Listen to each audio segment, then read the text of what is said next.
Good to go. Give about a couple more seconds. Hey, y'all. What? No problem. I got it. What's like it? Who's the tight end again? Who's the tight end again? Russians. Okay, got you. Okay, I got you. All right, we're going to go ahead and get started. Get my phone all right. Can everybody hear me online? Can everybody hear me well? Okay, good to go. Hey, Shalom Israel, Yahanna Shem Yahshua Brakatah, Yahweh Shemal Atham Shem Yahshua. To the sisters, say again. I got you. I already got it. I got it already. Go on. All right. Yahweh Shem Yahshua to the brothers. Yahweh Shem Yahshua Brakatah to the brothers. Yahweh Shemal Atham Shem Yahshua to the sisters. With the I.S.U.P.K, started at 1 West, Harlem, New York, 125th Street, under Commanding General Yahanna. And he's been teaching this class since 1969. We've been saying this, the blacks, Hispanics, and Native Indians are the Bible, are the Jews that's in the Bible. We're saying this since 1969, you understand? So we're here to teach this Bible, we're here to teach this word. We are a standalone group. We're not affiliated with any other Israelite group. We're a standalone group. We don't affiliate with any churches, any other fake Israelite groups, none of that. If you're not one West, you're not in the truth. You understand? If you're not in one West, you're not in the truth. If you're not part of I.S.U.P.K, you're definitely not in the truth. Now, a lot of people say, a lot of people are upset about when we say that, but it's only right. You understand? The Commander General Yahanna, man, he held this thing on when this whole thing had split up. When I.S.U.P.K split up, he held it together. He grabbed his sword, he kept on teaching this doctrine. He didn't change any doctrine. He didn't change any words. He didn't change any of the truth. He kept it going. You understand me? And with this being a law class, with them other brothers who left out and created other different groups, from that split, from those 7 heads, and they split, and the Commander General Yahanna held on to this truth that taught the I.S.U.P.K and kept teaching us, those other people, other brothers left and started other groups. You understand? They started other groups. That's why we have a bunch of groups out there. We have GOCC, GMS, IUIC. There's so many different other Israelite groups out there. That's why we always say we're not affiliated with them, because things may happen in that organization that has nothing to do with us. We didn't teach that doctrine. We didn't tell them anything. It wasn't ran up the chain by us to the generals. None of that stuff. They went on their own accord and laid those doctrines and changed those doctrines. You understand what I'm saying? So with that being said, we always say we're not affiliated with anybody else, any other fake Israelite groups, because we're just not. Them brothers would have. Now being that this is the law class, what law could have prevented them brothers from that many splits? There's a law that we have here in Israel that will prevent all those other groups from going out and starting their own groups, getting upset with each other and breaking off. Can anybody tell me what that law is? Go ahead. That would be to love our brother and ourselves. That's a good one. That's a good one, but I'm looking for another one. Anybody else? I mean, just it's plain and simple. If them brothers would have done this law and this rule, there will be no other Israelite groups on this earth besides this one right here, I.S.U.P.K, which is the home of the truth. And that's why we call it the home of the truth, because it wouldn't have been no other Israelite groups. Go ahead. I'm going to give somebody online. I know you know the posh. I know you know. Somebody online. Go ahead. Go ahead. That would be, as I think about it, that would be the law going to take your brother to counsel. Exactly. We're going to find that. It's in Matthew or something like that. That if you have an alt with your brother, right? Yeah. Okay, then. Let's get Matthew. I think it's Matthew 26 and 19. No, that's not it. No. Well, I'm going to paraphrase. If you have an alt with your brother, you're taking them counsel. So those brothers would have had an issue with whatever doctrine was laying down. They should have came in and had a talk with somebody and say, look, I don't understand this fringes. Why are people wearing fringes on their pants versus t-shirt? And we got them straight on that. Now, you wouldn't have liked it. They would have been upset about it, but however, they would have got back under this truth and kept riding. And just like anything else, if you're on the football team and somebody throws a flag and you don't agree with that flag, the referees, they'll get together, they'll determine what happened. And if you're wrong, you're just wrong. That don't mean you leave the football team and you leave the game and haul ass. So like that means you suck it up, you get back on the team, and you follow those rules. That's why we have fringes on t-shirts now, because they want to create their own doctrines. They want to do their own thing. You understand? That's why we have so many different Israelite groups. So that's why we always say we're not affiliated with any other Israelite groups. We're a standalone organization. We're under Commander General Yahanna. We've been doing this since 1969, teaching brothers the truth according to the Bible. You understand? So that's what we do. All right. This, like I said, this is the Wednesday night law class. I'm a priest and officer of cause, and we're here to tell you the straight truth according to the Bible. You got that? Try to get that verse up. Oh, I got you. I got you. Watch it, sir. Yeah, go ahead. It's Matthew 5:23-24. Yeah, you got it already pulled up? Go ahead and read it out for him. The book of Matthew, chapter 5, verse 23 and 24. Uh-huh. Therefore, if thou bring thy gift to the altar, Mm-hmm. and there rememberest that thy brother hath aught against thee, leave there thy gift before the altar, and go thy way. First be reconciled to thy brother, and then come and offer thy gift. Uh-huh. That's it? Can you read, sir? Is that it on that? Verse 25. Go ahead. Kind of There we go. So, I mean, if you have an art with your brother, you need to get with that brother and just talk to him. You got a problem. That's how we solve stuff in I.S.U.P.K. That's how our brothers and our sisters, we solve things. If we have a problem with one another, we get together. And if they don't want to hear that, we take it to council. Council is a big thing in I.S.U.P.K. We take things to council. If that council don't want to hear it, we bring it in front of Israel. Now, once we determine that brother is wrong and he doesn't want to conform to what was laid down, he's got to get up out of here. He got to leave. And he's gone. And that's what we do here. So them brothers who had an alt with those generals back in the day, they split up. Instead of splitting up, going their own separate ways, and starting other different Israelite groups, a whole bunch of them, teaching these false doctrines, then we wouldn't have that. You would only have one group, and that would have been here, I.S.U.P.K, the home of the truth. Understand? I have a motto I always say, if you're in front of me, you're my enemy. If you're on the side of me, we're going to fight together. You my brother, you my sister, we're going to fight together. If you're behind me, brothers and sisters, we're going to protect you. But damn, if you're in front of me, we're going to go to war with you. And those Israelite brothers, those are our brothers, sure enough. But we're going to go to war with them as far as their doctrine is concerned. As far as them teaching that we can rape in the kingdom, that's not going to happen. That's unlawful. There's no rape in the kingdom. You understand? So those brothers who want to wear fringes on their T-shirts, we're going to get you right on that as well. Take them off your friendship, take them off your T-shirt, and put them on your garments, man. Not on a T-shirt. That's not a garment. That's an undergarment. You wear that to bed and things like that. So we'll get you straight on this. The Commander General Yahanna never deviated from the doctrine he was taught from the original 7 heads. Never deviated. Kept the sword going. So let's clap it up for that. Let's give it up for him. You know what I'm saying?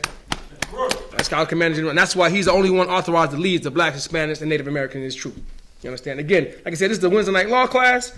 And I'm here to teach you the law according to the Bible. A law. The law is a system of rules that a city is governed by, such as the United States. We're governed by, the Constitution and their laws, and we go by that. You break those laws, there's consequences. We also have the statutes. The statutes is a law given without reason from Yahushua, or our forefathers, or the Lord himself.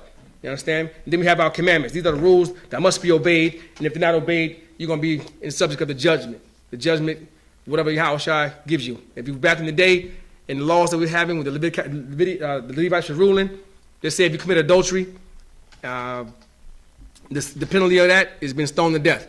That'll be you breaking those commandments. And those are the laws. So that's what we follow. That's what we govern by, and that's what we do. We got a lot to get into today, man, so we're going to cut to the chase and get to it. But I want to take this time out and tell people, give yourselves a round of applause and clap it up for yourself if you did not celebrate Christmas. If you did not celebrate Esau's Christmas holiday, you should be giving yourself a round of applause, because I understand that, man, it was a spirit on you out there that was heavy.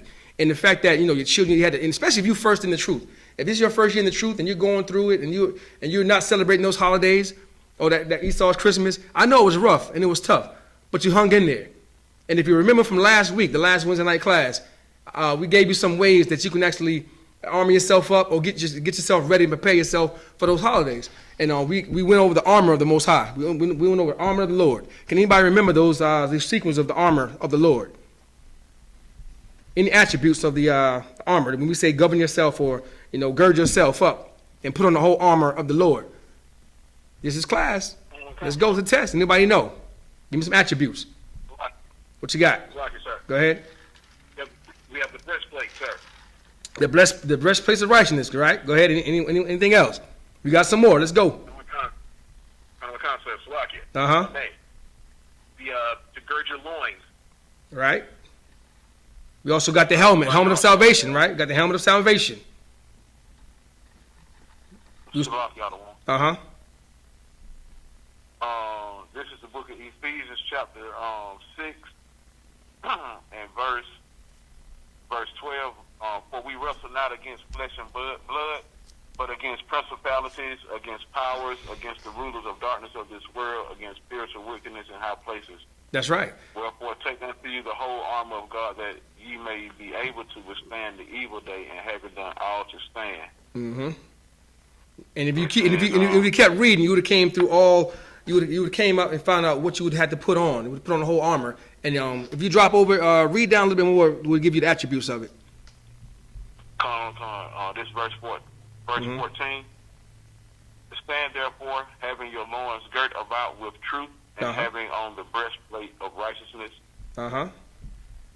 Keep going. Verse 15. And your feet shod with the preparation of the gospel of peace. Right. Keep going. Verse 16. Above all, taking the shield of faith, wherewith ye shall be able to quench all the fiery darts of the wicked. That's right. So that's what equipped us, our brothers and sisters who did not celebrate that nasty Christmas holiday, the birth of Nimrod, and putting a Christmas tree in your house. This is what you was governed by. You was governed by this. And with all that being said, all those attributes that we have, what does that bring you to? What are those attributes? What do they signify? Now, if you was in class last week, you should know this. All that signifies is just the laws. The laws, statutes, and commandments. To gird yourself, to put your helmet of salvation on, the breastplate of righteousness on, that's all just in this word. And also, you having yourself shield with the sword. You coming with the word of the Most High God, telling you why you're not celebrating these holidays. Why you're withstanding the wiles of the ways of the devil. This is what we do. This is what we all teach in this class. We teach the laws, statutes, and commandments in this class. You understand? And that's what we do. Yes, the Wednesday night class, we teach the laws. You're governed by the laws. That's the only thing that's going to give us breath in this truth. So, yes, sir. Go ahead. Yes, Sister Shanae. Can we also use Amos 5:21? Who's this? Sister who? Hello, Sister Shanae. Hey, Sister Shanae, how you doing? I'm doing well. Okay, go ahead. What verse was it? Amos 5:21. Somebody pull Amos 5:21 for the sister. Sir. Okay, go ahead. Book of Amos, chapter 5, verse 21. I despise your feast days, and I will not smell in your solemn assembly. He does what? Your feast days? I despise your feast days. And that's with a vengeance, bro. He despise your feast days. So those things that all the world was doing out there from Christmas days and having their Christmas dinners and their Christmas parties, the Lord didn't like that. The Lord hated your feast days. He despised it. Yeah, sister, that's a great precept you could pull. You definitely could use that one. That's the one everyone should have been adhered to. That the Lord hates you and despises your feast days. So for all them sisters out there and those brothers out there who withstand that little wicked holiday, man, give yourselves a round of applause, man, because that was tough. That was difficult. But now, for those who did not, and you went out there and you celebrated, but you're still trying to, get into this truth, and you're starting to learn, and you start to, shake off the ways of the world, guess what we have? We have another holiday coming up. Esau got another holiday coming up, and we're going to jump into that. That's the whole spirit of the new year. That's coming. That's coming. You understand? So that whole spirit's going to be here. It's going to be on us just as heavy as Christmas was. And we got to learn how to protect ourselves from that as well. All right? We got to gear up for that, and I'm here to prepare you for that. Go ahead. Something strange about that, because Christmas was last Friday. Right. Now New Year's this Friday. Hey, man, that's what we saw us set it up to be like that, man. Sometimes it's like that, man. But before we get started in this class, man, I'm gonna go ahead and if you're new to YouTube or Facebook, you're gonna hear us say a couple of terminologies that you may not be familiar with. If you wanna, we have respect for each other on this on a phone call and whatnot. So if you have any questions, you definitely got to say salaki, which means excuse me. You may hear us say Baba Kashal, which is please. You might hear us say Tawada, which is thank you.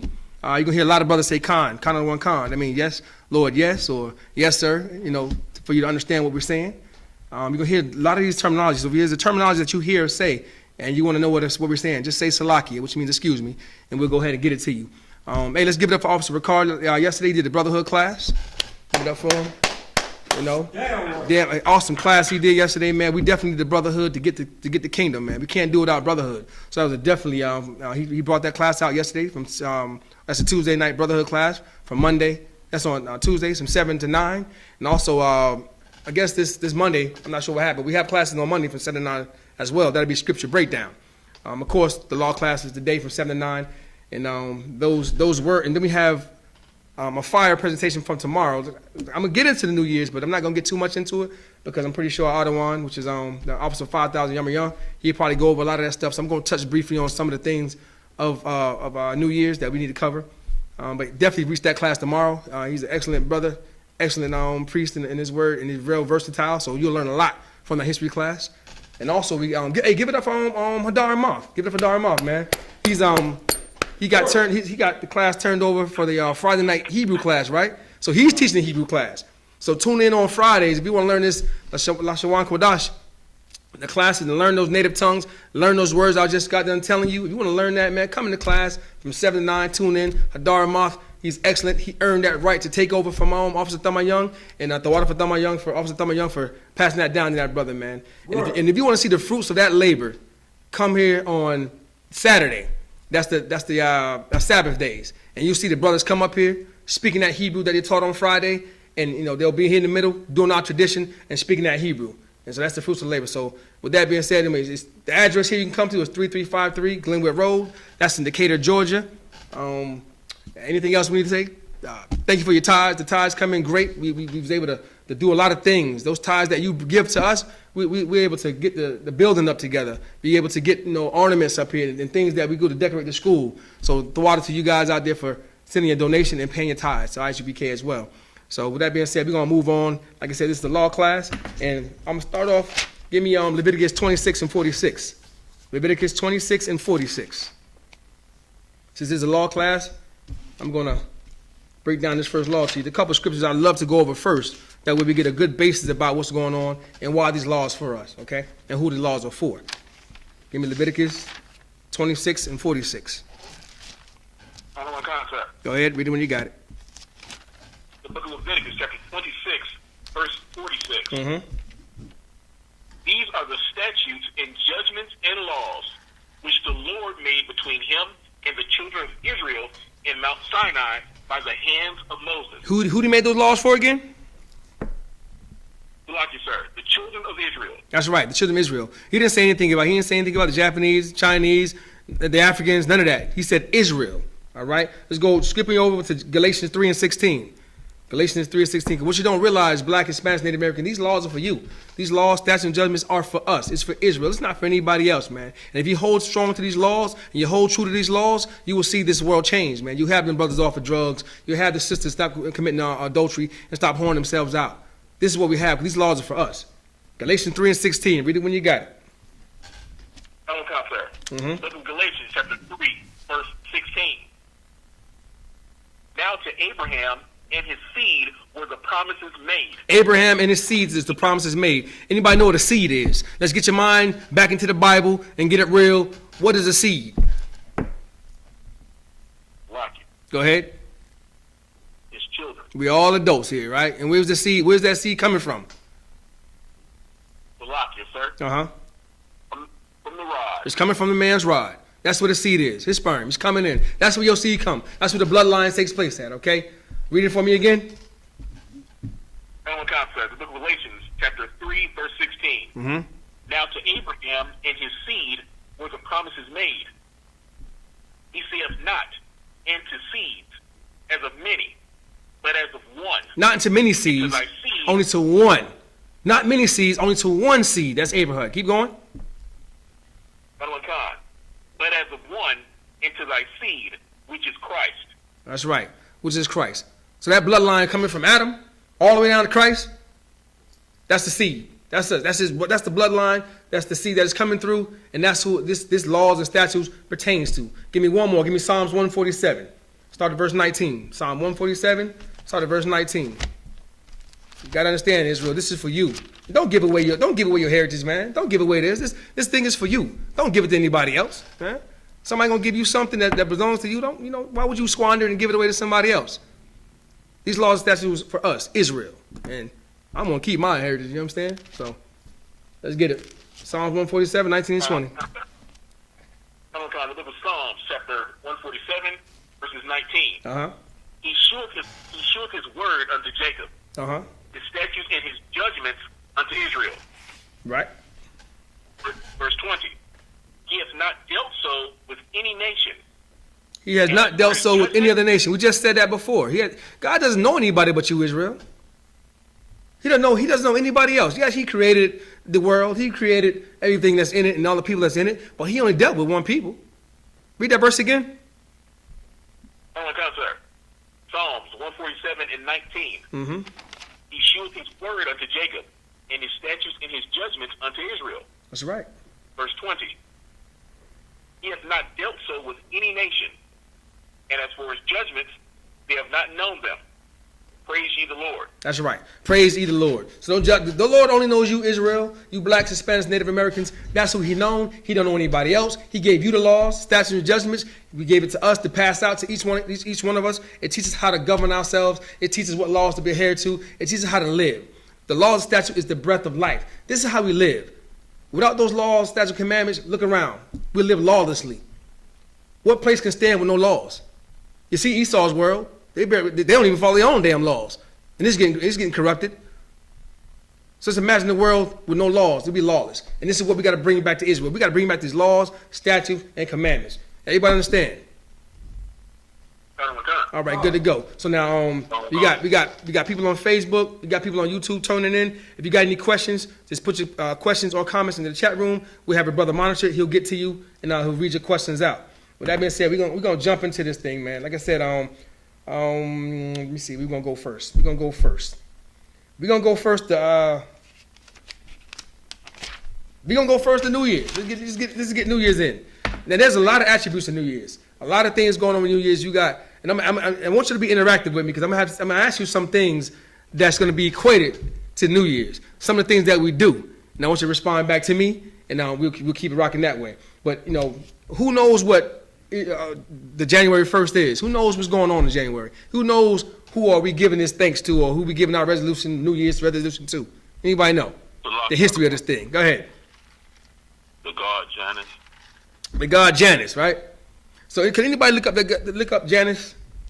This is the God Janus. This is where you're giving all. This is where you're going to be actually saluting and partying to, and everybody's geared up for the New Year, and everybody's geared up for the celebration. But you don't realize there's a lot of people going to die on that day. There's a lot of people going to die on that day. It was a lot of people who died on Christmas. A lot of people died on Christmas, i.e. the little Unabomber, the little bomber who blew up Nashville, blew his damn self up.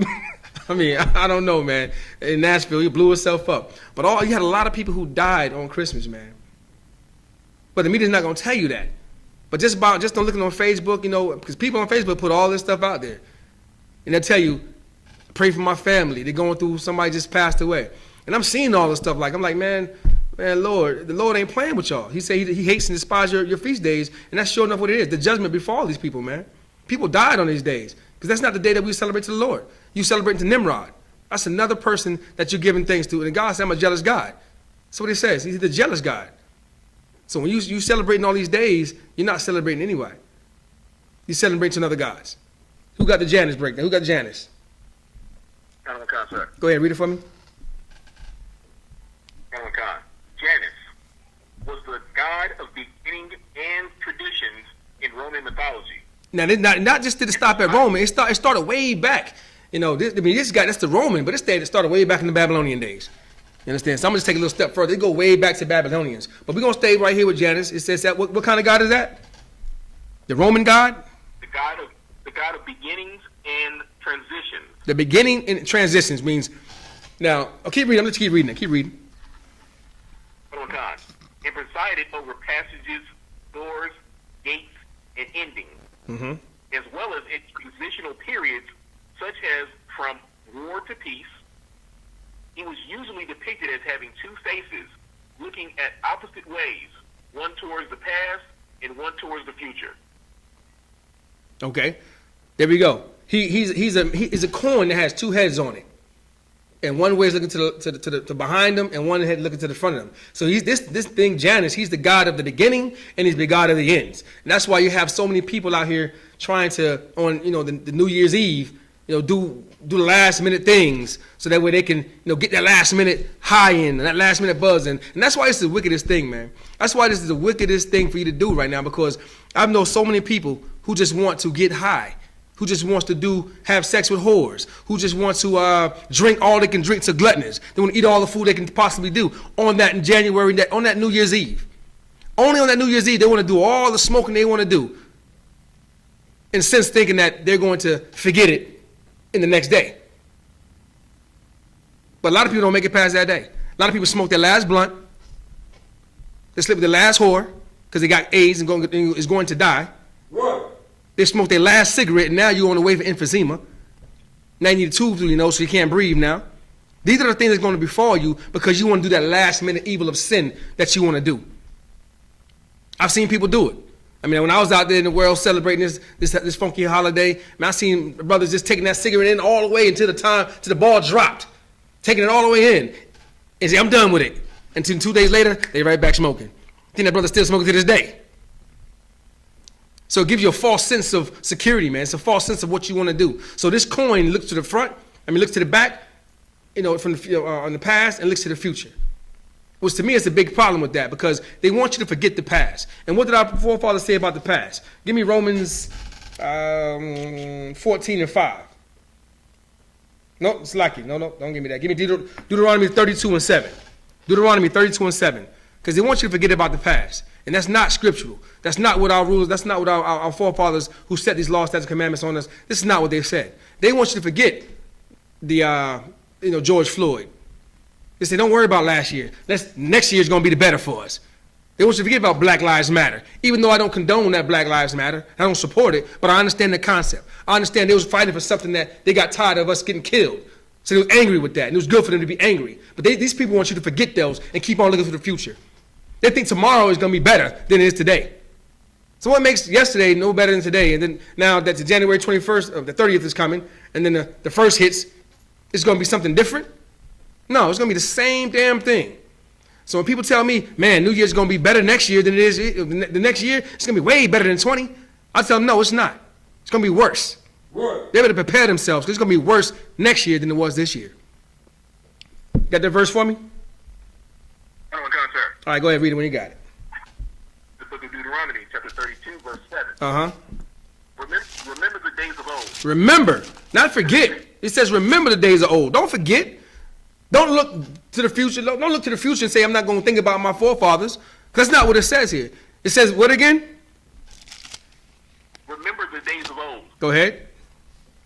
Consider the years of many generations. Consider the years of many generations, man. Consider your forefathers, man. Consider the Old Testament, what they went through. Consider the martyrs who got killed, standing up for Yahushua, standing up for this word. Yeah, a lot of brothers who died for this word, man. Don't forget them. You got strong sisters that came and was killed for this word. Don't forget them. But the New Year's, they want you to forget this thing. Keep reading. Oh my God. Ask thy father, and he will shew thee. Ask thy father, he will show you. The old English word for show is show. He will show thee. Go ahead. Oh my God. Thy elders, and they will tell thee. That's it on that? 8. No, that's it on that. I just want you to understand and remember those things, man. Because what Esau would say, Esau would tell you that if you forget history, then you're doomed to repeat it, right? So they're contradicting themselves. They want you to forget the new year, the last year that you went through. No matter how bad it was for you, they want you to forget it. No matter all of the atrocities and the things that they've done to us, they want you to forget it and look towards another year. But we can't forget Trayvon Martin. We can't forget, Sandra Bland. We can't forget our brothers who's locked up, for being accused for wrong things. We can't forget that. But they would love for us to forget all those things and just move on forward to new beginnings, new beginnings. Forget the old past. And that's what they, so when you do that, and you have these resolutions and you're forgetting the past and you look forward to the future, what you're actually doing, you're serving another God, Janus. Not only are you observing his God and that their God and his time, his days, what you're also doing, you're turning your back on your brothers and sisters. You turning your back against them. And it's not what our forefathers say to do. It said, remember the days of old. And that's what we're here to do. Here in the I.S.U.P.K, we're going to let you know, we don't care nothing about your holidays, so we're going to keep on blazing on Esau the way we've been blazing on him last year, the year before that, and we're going to keep blazing on Esau in the future. That's what we're going to keep doing. So we don't bow down nobody else but the Most High God, Yahweh, in the Hebrew. So for those who thinking that the next year is going to be better than this year, I got news for you. It's not going to be better. It's not going to be better, man. And what makes that day better than any other day anyway? What makes that day better? Matter of fact, we're going to get that scripture. I ain't have it in my notes, but we're going to get this scripture. Give me Ecclesiastes 33. Start at 7. Let me get it with you. Ecclesiastes in the Old Testament, 33 and 3. You got it?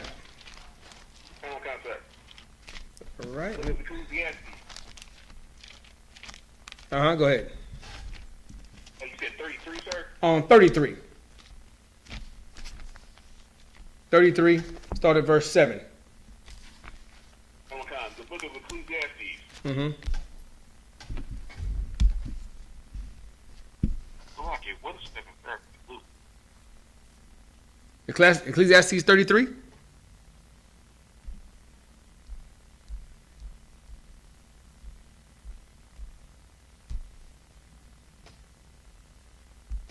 Is that Ecclesiasticus, sir? Shoot. No. You're Salaki, you're right. Ecclesiasticus 33. Yeah, Ecclesiasticus. Going to the Apocrypha. Salaki, my bad. That's on me. Mm-hmm.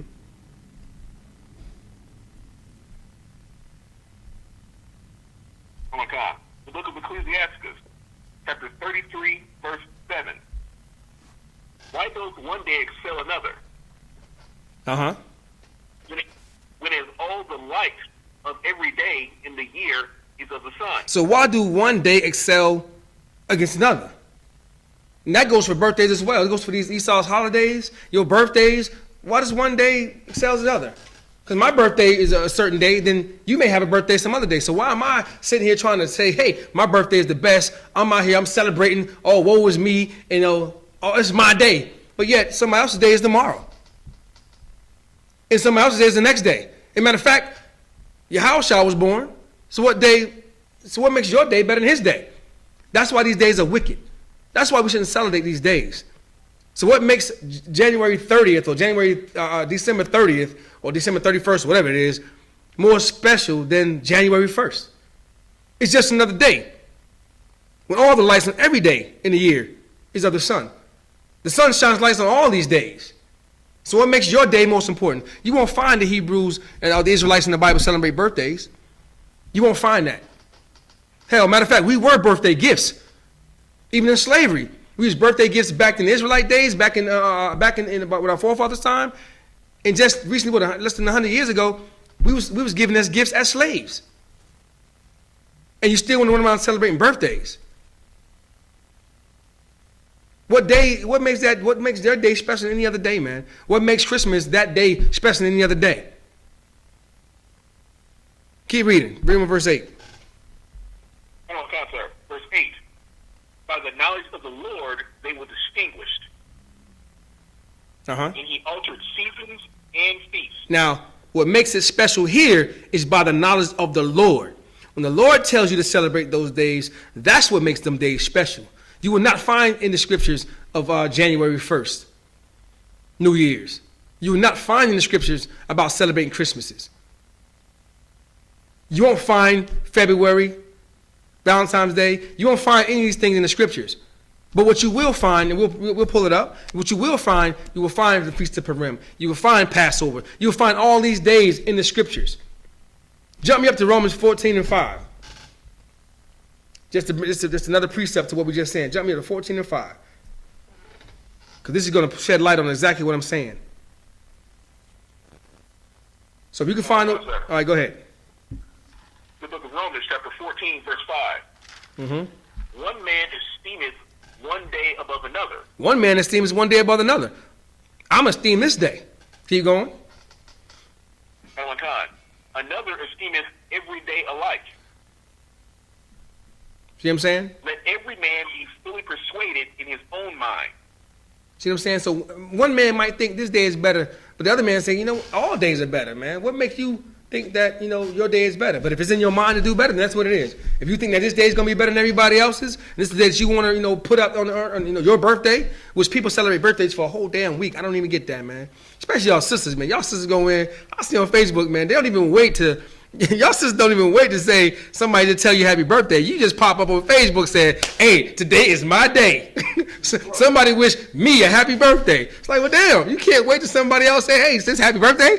Nah, you jumping straight to the chase, man. And then you celebrate it for 4 or 5 days. You know what I'm saying? But that's in your mind. That's what you want to do. But the next man might say, you know what? All days are special, man. Every day is special. But like Ecclesiasticus in the Apocrypha 33:7, it says, by the knowledge of the Most High God, He will determine when those days are. So jump me over to Leviticus 23:1. We're going to go over to Leviticus 23:1. I'm going to get there with you. Hold on. Quick fingers. All right. The book of Leviticus, chapter 23, verse 1. And the Lord spake unto Moses, saying, Speak unto the children of Israel, and say unto them, concerning the feast of the Lord. Concerning the what? Ye shall proclaim concerning the feast of the Lord. He said, Moses said, Lord spoke unto Moses and said, speak unto the children of Israel, man, concerning these days. Keep going. Which ye shall proclaim to be holy convocation. These are holy convocations. And these are my feasts. Speak unto the children of Israel, and say unto them concerning the feast days of the Lord. Now you're going to find the feast days in the Bible. You ain't going to find Christmas in the Bible. But what you will find in the Bible about in regards to Christmas, which tells you don't go into the forest and pull up a tree and cut it down and put it in your house and decorate it in silver and gold. You will find that. But people, for whatever reason, people still do it. After what we spoke last week, after traditions of men, they'll still do this. But right here, Ecclesiastes said in our Levitical laws, read it for me again, start at verse 1. Leviticus 23, verse 1. And the Lord spake unto Moses, saying, Speak unto the children of Israel, and say unto them, concerning the feast of the Lord, which ye shall proclaim to be holy convocations, even these are my feasts. Even these are my feasts. Keep reading. 6 days shall work be done, but the 7th day is the Sabbath of rest, in holy convocation. That's a holy convocation. I just spoke to you when we started this class. Come on Saturdays. Those are our Sabbath service. These are holy convocations that we all have to do. This is in the Bible, and people don't do these things. But they'll tell you in the same breath, I love the Lord. I love my Jesus. This is what they'll tell you. But yet, they don't do what's in this Old Testament. No, Old Testament is done. We don't even follow Old Testament no more. We don't even do that. Old Testament been done away with. But it says right here, 6 days shall work be done. But in the 7th day, it's a Sabbath of rest, a holy convocation. Ye shall do no work therein. It is the Sabbath of the Most High in your dwellings. You're supposed to give that day to the Most High God. These are in your laws, in Leviticus laws. This is in your laws, man. All right. So let me jump down to, let's see. Let's jump down to 5. Go to verse 5.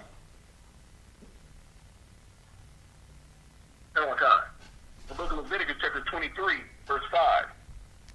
In the 14th day of the first month at even is the Lord's Passover. Stop. Say it again.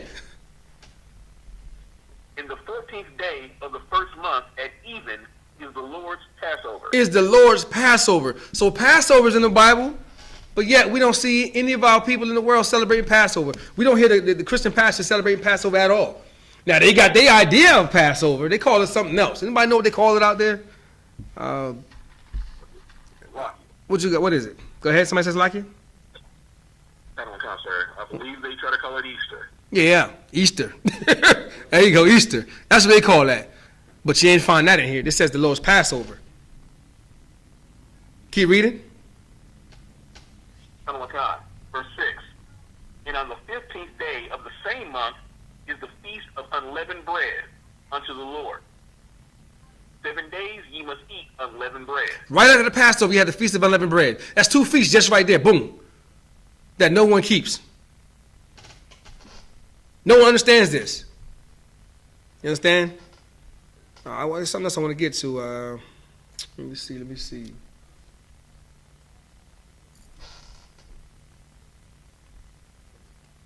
Okay.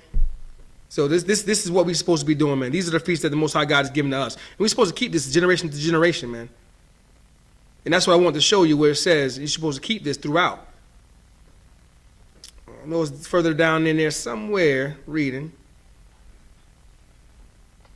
Here we go.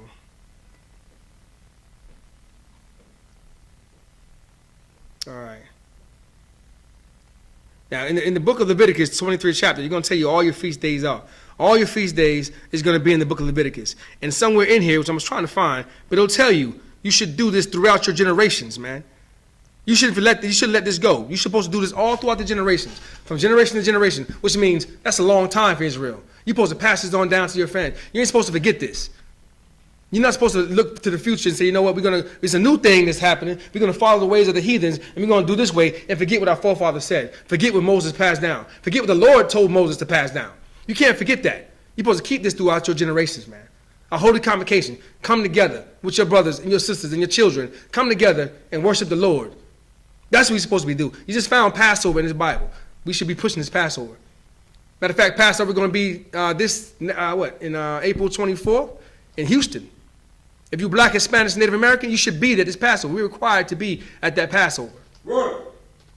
And even if you miss the Passover, there's credence in here to tell you what to do to make up that Passover. God had not left anything out. He put everything to Israel the way it's supposed to be, in exact order. We do things in decent in order. We get it from the Most High God. He gives things to us the way we're supposed to do it, and we follow it. No mention of anything else to Esau's holidays that we're celebrating. You want to take all the credit and give it to Janus, the two-headed God. That's an evil thing to do. Give me Exodus 12 and 1. 12 and 1. Because we're going to show you what you're supposed to follow. We're going to show you what the new year really is. We're going to show you why we're supposed to celebrate this new year. Go ahead. Exodus 12 and 1. Exodus chapter 12, verse 1. Go ahead. And the Lord spake unto Moses and Aaron in the land of Egypt, saying, This month shall be unto you the beginning of months. What is the beginning of months? What is the beginning of months? January is the beginning of the month in Esau world. It's their beginning of their seasons. That's the beginning of the month. So for Esau, and it's like for those who don't know who Esau is the biblical term for the Caucasians that's in the Bible. So when you hear that terminology, Esau, Edomite, that's what we're referring to. Just for your edification. So when we celebrate Esau's holidays this January 1st, that's their beginning of the month. But the Most High told you here, read it again from the top, Kasiyat. The book of Exodus, chapter 12, verse 1.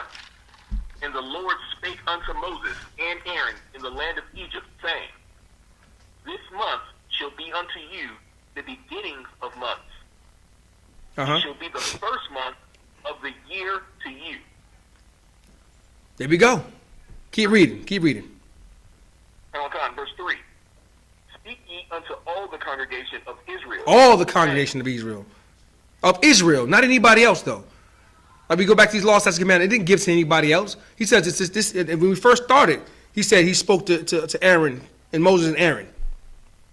And now he's speaking to Israel. Go ahead, keep reading. Saying, in the 10th day of this month, they shall take to them every man a lamb, according to the house of their fathers, a lamb for an house. All right, jump down to 5, verse 5 for me. Verse 5. Your lamb shall be without blemish, a male of the first year. Ye shall take it out from the sheep or from the goats. What he is explaining Passover. This is the Passover. This is what's going on in the Bible. And just, you have to go back and read this for yourself. He is telling you how to preserve yourself from the Passover. These Egyptians wanted to kill us. They wanted to kill us, and the Lord was saying he wants to help us out. He's saying, okay, I'm going to tell you what you need to do so we can preserve your lives. They didn't like us there. They wanted us out of there. And Moses was going back saying, let us go, and they won't let us go. They wouldn't let us go. So the Most High took it upon himself and said, I'm going to save you. And explain what you do. This is him explaining what you should do to the lamb. How do you eat it? How do you prepare it? How to place it over your door for your protection when the death angel comes through and slaughter everybody in the land.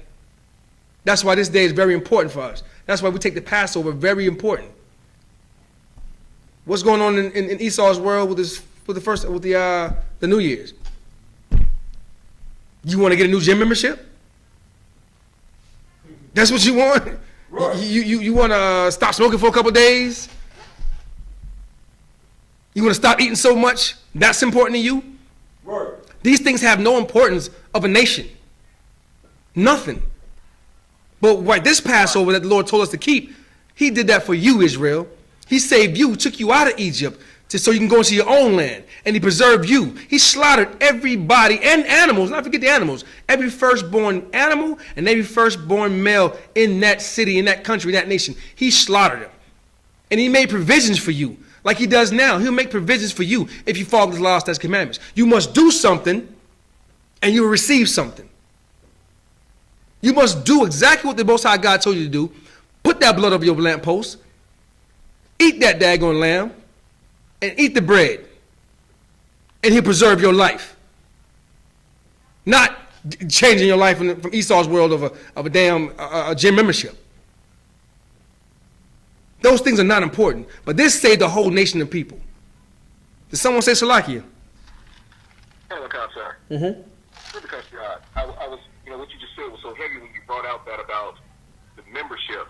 I'm sure that we'll end up touching on these things, but with the resolution and all that. But if you look at it, this is the definition of doing something in vain. That's right. Because it actually means nothing in what they're doing. And then what they do is they can't even hold to what they say they're going to do. Right. They say, well, I'm going to do this for the new year. They go and they spend this money, which is actually, that's what it's about. It's about you coming in, spending money, because we touch on this in every class. That's right. That quarterly, they want you to come and spend something. Yep. So at the new year, for the new you, you're going to go spend money on clothes. You're going to go spend money on how you look. You're going to go spend money in the gym. But like I said, it's all done in vain because it lasts for a little while and then it goes away. Because no one takes it serious. You know why it lasts for a little while? Because the pressure of Esau's world is on you. It's on you, brother. I mean, you're trying to go to the gym, but you don't got to work till 8 or 9 o'clock at night. So there's no time. They're going to stress you and work you and work you and work you so they get every dime out of you, man. Every dime out of you. And this is why we got to come back to the law, statutes, commandments. Because you follow these law, statutes, commandments, man, the Lord makes provisions for you. He makes provisions. But what that brother said was so heavy, man. We making vows and promises, stuff that's not even going to last, man. It's not even going to last. It's going to last a day or two, and you're going to be right back on heroin. You're going to be right back out there talking to these damn hoes. You're going to be right back out there committing the nastiest sins out there. Word. Just in a matter of weeks, days, from you just saying, oh, Lord, I promise to do this and promise to do that. You're making promises to a God that you have no idea you're making promises to. And the Lord is sitting up there looking at you like, really? I just saved your son from an accident last week, and you want to give it away to Janus? Don't even recognize me, but you want to give it away to Santa? I just saved you from cancer 2 weeks ago, healed you from cancer, and you still want to go and give all the praises that you would give to me? You want to give to Janus, the two-headed coin. A myth. The brother said, brother, you said it was a myth, right? A mythology? It was a myth. It's made up, people. Your Christmas is made up. Your New Year's is made up. These things are myth. This is what other people are bringing out. This is what other cultures are doing. This is not your culture, Israel. Black, Hispanics, Native American, this is not your culture. It's time for you to come back to your laws, understand who your God is, and he's not a double-headed person. He's a real living God. He's the God of the living. That's who we worship. We don't worship the dead. We worship a living Father, a God who loves you and cares about you and makes provisions for you, man. You tired of smoking that weed and that joint? Instead of making provisions to Janus, come to the I.S.U.P.K. We'll help you. You want to start, aborting your babies? You don't have no place to get your babies to? Drop them off here, 3353 Glenwood Road, Decatur. We'll take your son. We'll take your daughter. We'll take them in. Just don't kill them. You want to stop, being whorish, running around and just having sex with every man or every female you want? Come here. We'll show you how to hone that. We'll put you to work. Because, brother, truth be told, we have a lot of work that needs to be done in Israel. We got the homeless that need to be fed.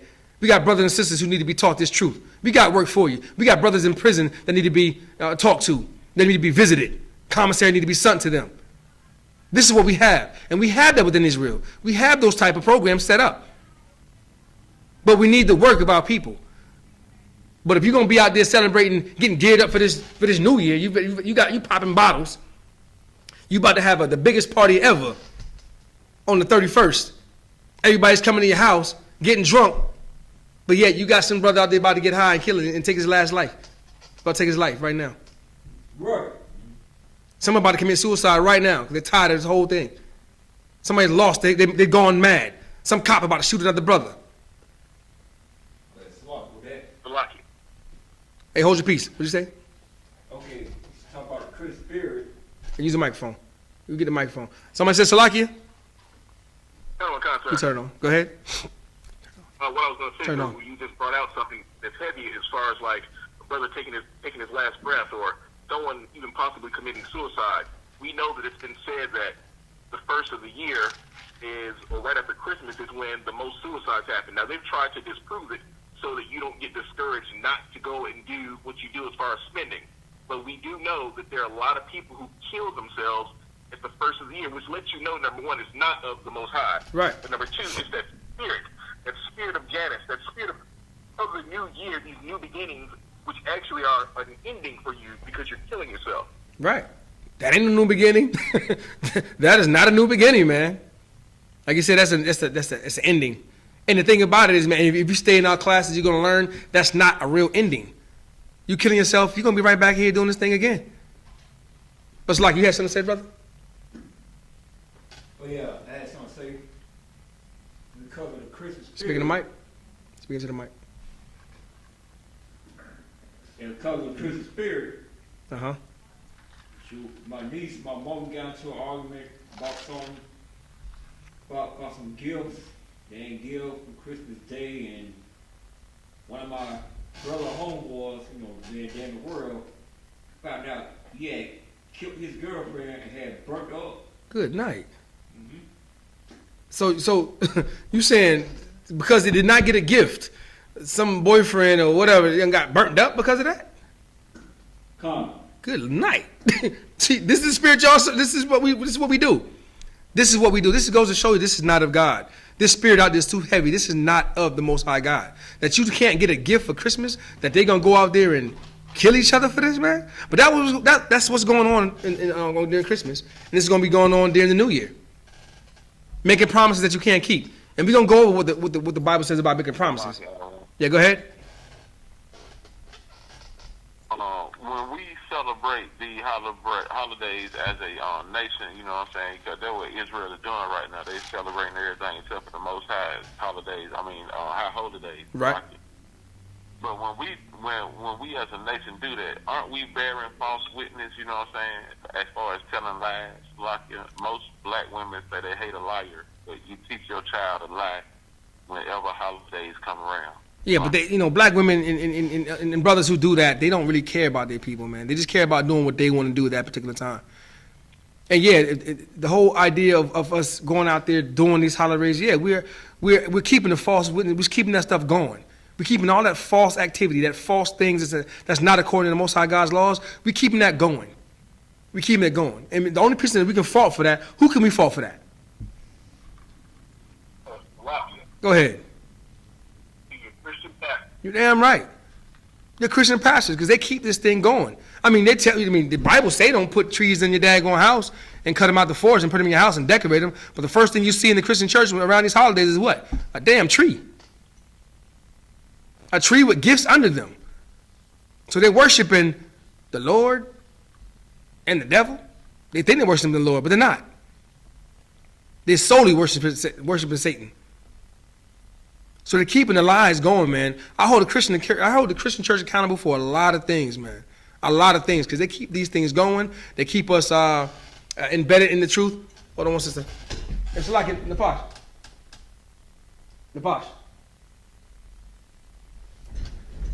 It's Shalakia.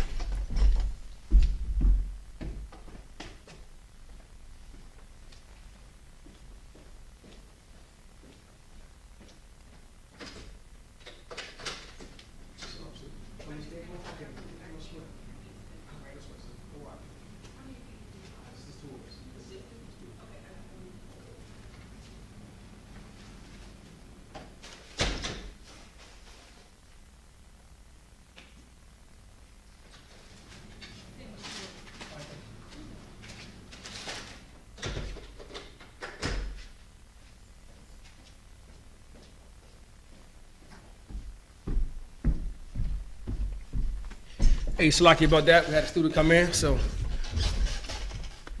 All right, where we at?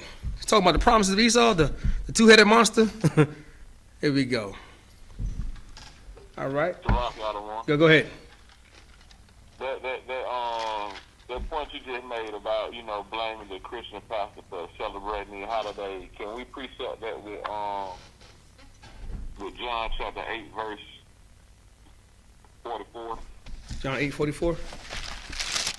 Yeah, 8 and 44. All right, let me get that for you. Can you appreciate with John 8 and 44? Let's get it. 8. All right, go ahead, get it for me. Go ahead, read it. This is the book of James, chapter 8, verse 44. Ye are of your father the devil, and the lust of your father ye will do. He was a murderer from the beginning, and abode not in the truth, because there is no truth in him. When he speaketh a lie, he speaketh of his own. I mean, you can't. That's a good precept, but I wouldn't necessarily precept what we're saying, because what that was, they was talking about the Pharisees. However, now if you want to precept with the fact that I'm saying that the Christian pastor that we blame it, yeah, that's definitely them. They are of their father, the devil. So you're absolutely right. I mean, that's what you're talking about, right? That's what I was saying. Yeah, okay, it's lucky. I got you. Yeah, you can definitely precept with that.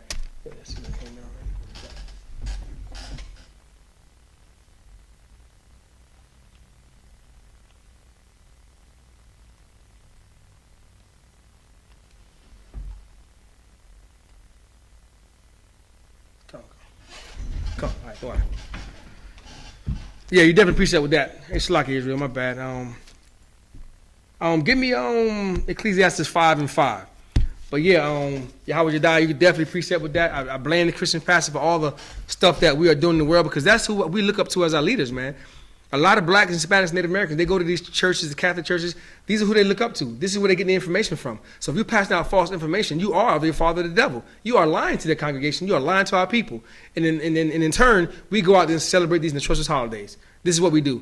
We go and give Janus all the credit that the Most High God should be getting. You know what I'm saying? We turn to that little two-headed stone of Janus, and we forget what our forefathers told us. We forget what our law, statutes, and commandments is, and we're looking for something totally new that's not going to help us at all. We're going to look for a nation who can't even help us.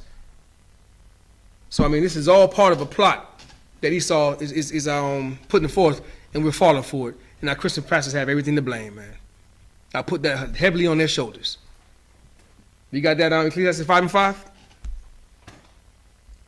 Come with sir. All right, Ecclesiastes, let me get there for you. Ecclesiastes 5, verse 5. All right, go ahead. Come with the book of Ecclesiastes, chapter 5, verse 5. Better is it that thou shouldest not vow than that thou shouldest vow and not pay. Keep reading. Come with verse 6. Suffer not thy mouth to cause thy flesh to sin. There we go. This is what you're doing. You create a vow, like in verse 5. It's better that it's better is it that thou shalt not vow. You shouldn't even make a vow if you can't afford to pay. You making a vow for New Year's Eve saying you're gonna stop smoking, the next three days later you pick up that cigarette again. It's better you shouldn't even make that vow. Because you're making that vow to the Most High. You're making it to Janus, but the Lord is hearing you, he's seeing you. And he can kill you where you stand. So it's better you don't make that vow at all. So verse 6 says, suffer not thy mouth that causes the flesh to sin. Don't cash a check, you know what I'm saying, your butt can't cash. That's pretty much what he's saying. Sister Salakia, go ahead.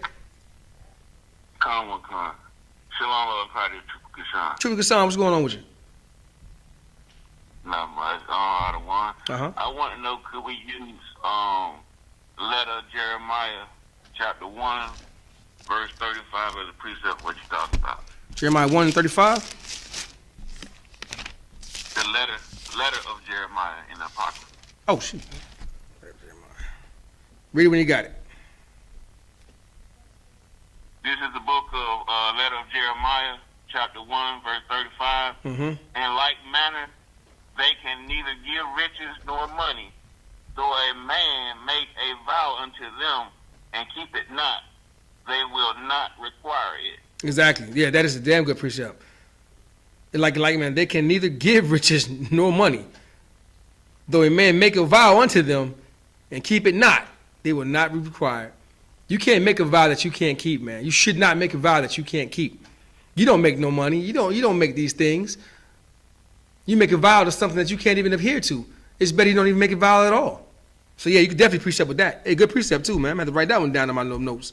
Hey, good studying, warrior. Good studying. Give me Exodus 20, 4 and 6. Exodus 20, 4 and 6. Did we finish that up already, Chupacasa? Did we finish that?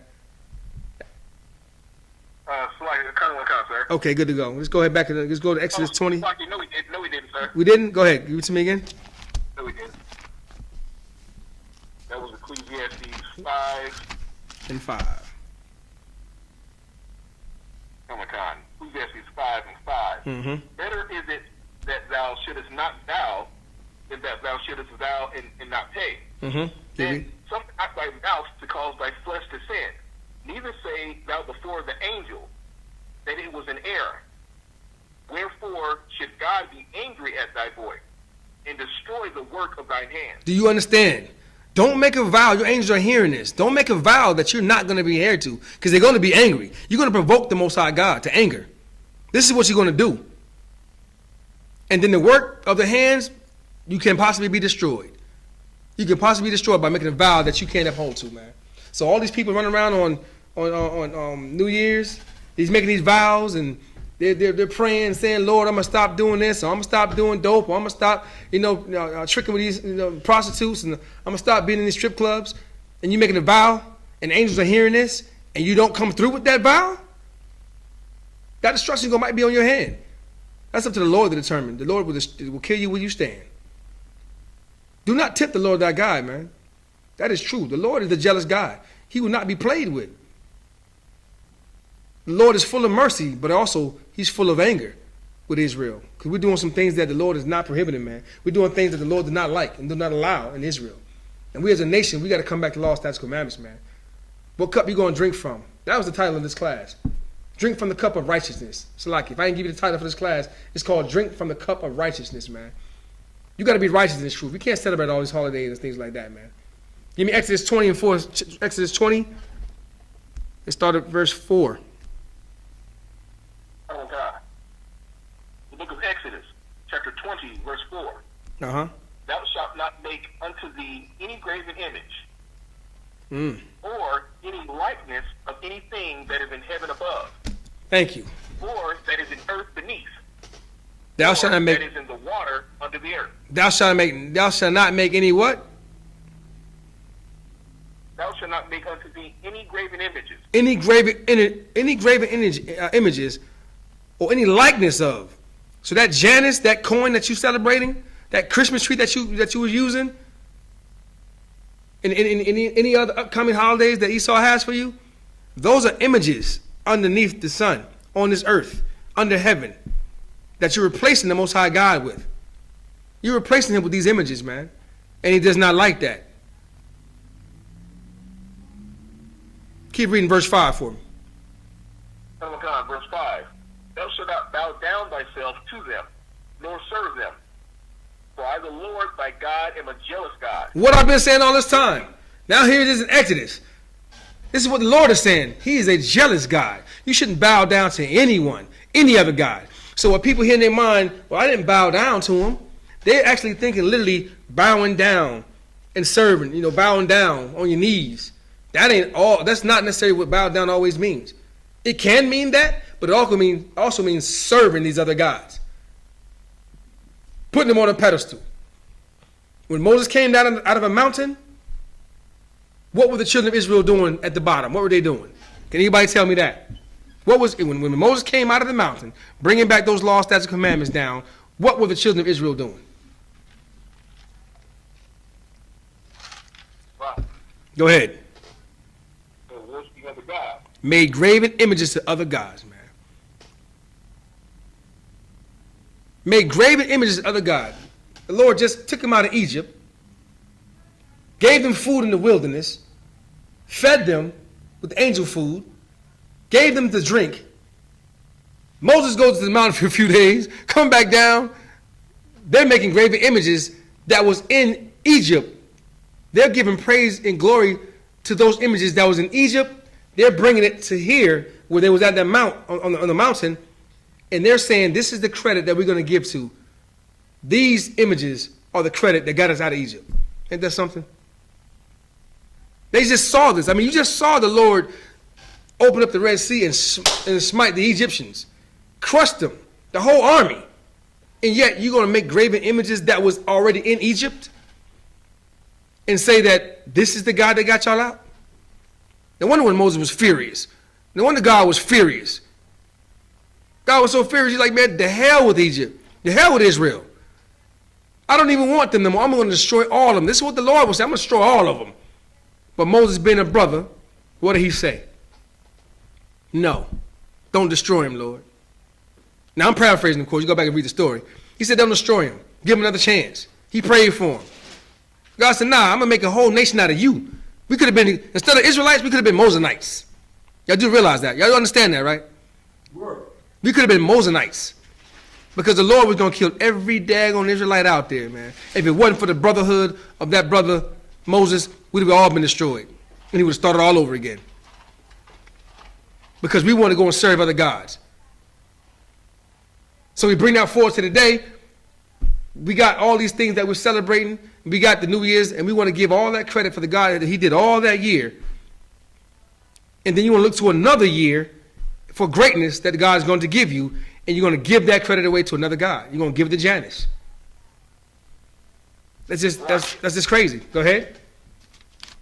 You know, what you're bringing out, you're probably leading into the one. It makes me think about how most households, you know, I know the Negroes do it, and I hear Esau talking about it, is cooking, what is the black-eyed peas and something or other to make sure they have money. Oh, yeah. We got a whole bunch of rituals out there. They got a whole bunch of rituals, man. Everybody want to do something to bring in luck and money. And, yeah, we're going to get into that a little bit. I'm going to touch a little bit of it today. Yeah. But you're absolutely right, man. They don't rely on the Most High God. They rely on black-eyed peas to have money. They rely on collard greens to always have money in your house.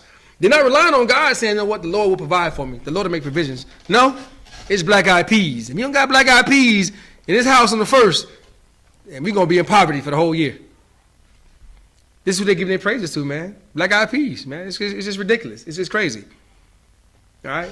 So here's a question I'm asking for you. What are some of the other attributes of the holiday, of this holiday coming up, that people do? I'm going to pose a question for you, see if you can answer it. If you did not know, if you're at your house and the clock struck 12, midnight, how do you know, if you're not watching TV, how do you know that it's the first, that it's the new year? How do you know? Salaki, if I may. Go ahead. Would it be when the sun set? Say again? Would it be when the sun set? No, not when the sun set. Now this is Esau's world. So let's say you're in your house. Remember, just imagine yourself in your house, and you're not watching TV. You're dead asleep, and all of a sudden you know it's the new year. You know Esau's new year. So how do you know it's his year? How do you know it's the new year if you have not watched anything in your home? Go ahead. Go ahead, brother. Random gunfire. Gunfire, and what was you about to say, brother? That's like I said. That's what I was about to say. Fireworks, right? Fireworks. Now, I'm going to read to you about these fireworks. Because fireworks, that's another custom that's not ours. But these are all the things that are combined into this world. All the stuff that is combined in Esau's world with the holidays. So I'm going to bring up these fireworks, man. And I'm going to bring up the APA. Now, the APA is the American Pyrotechnic Association. You understand? So I'm going to read what they're saying about these fireworks. And I'm going to read the history of it. It says, many historians believe that fireworks originally were developed in the 2nd century BC. In ancient Luoyang, China, it is believed that the first natural firecracker was a bamboo stalk that when thrown into a fire would explode with a bang because of the overheating of the hollow air pockets in the bamboo. The Chinese believed that these natural fireworks would ward off evil spirits. So how many of y'all know that it came from China and what they used it for?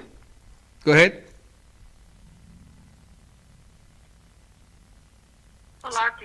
Go ahead. First time I heard it was through the I.S.U.P.K. Hey, Most High in Christ. Most High, give your sister a hand. She been studying. This thing, hey, the water sis, appreciate that. These things are the Chinese custom, man. This is not something that we do in Israelites. So when they out there firing up these fireworks and these firecrackers, man, that is not our custom. That is something that the Chinese do. And like I said, this was the American Pyrotechnic Association who said this. These are they scholars who dug in to find out where this stuff originates from. And when you keep finding out, you're going to realize this Chinese customs, they celebrate. The Chinese won't celebrate too many things, but the New Year come, they're going to celebrate that. They're going to shut down their shops. They're going to shut down. You know, Chinese don't shut down for nothing. Chinese stay open all year round. And you got Christmas, whatever. They're not shutting down. But when the New Year comes for them, the Chinese New Year hit, they're gone. You won't find a Chinese in the damn city. You go to Chinatown, it's going to be deserted. Or it's going to be a festival. Because this is what they do. Later on, the Americans adapted it and we started doing things for the 4th of July and things like that. But originally, it came from China. And the evilness that this thing was, they was doing it to ward away evil spirits, man. It made those cracking sounds, boom and pop.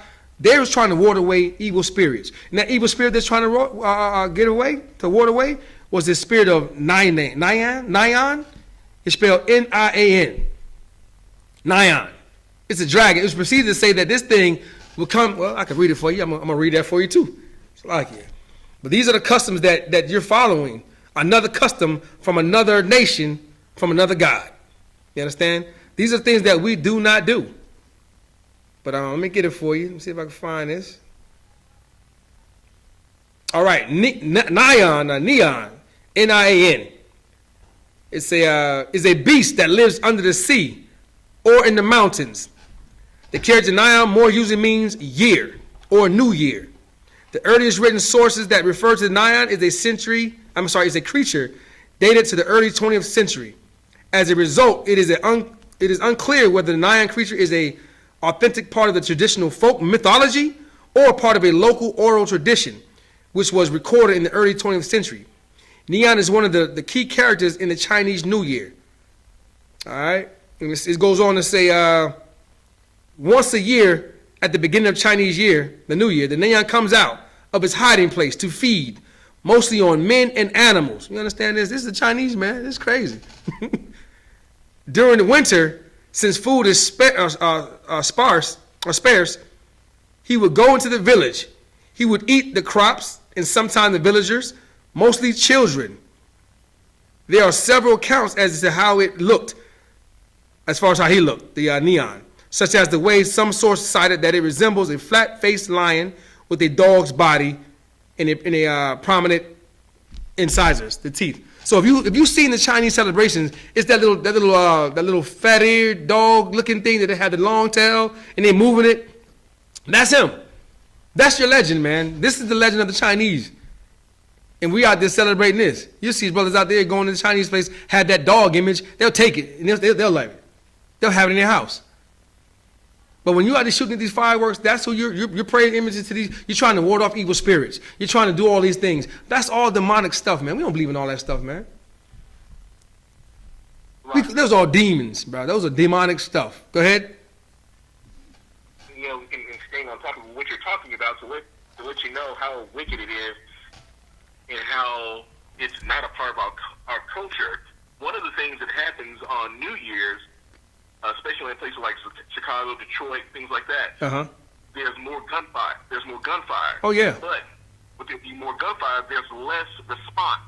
Because what the police will do is say, hey, it may have just been fireworks, when actually people are taking that opportunity to fire upon people. So if you go and look it up, it shows that it's a very deadly day throughout many of the cities because people are shooting, and not just the random bullets that you're shooting in the air that come back down, but actually in violence, just shooting people because people take that opportunity to say, well, no one's going to call this in because they don't know if it's a gunshot or not. Right.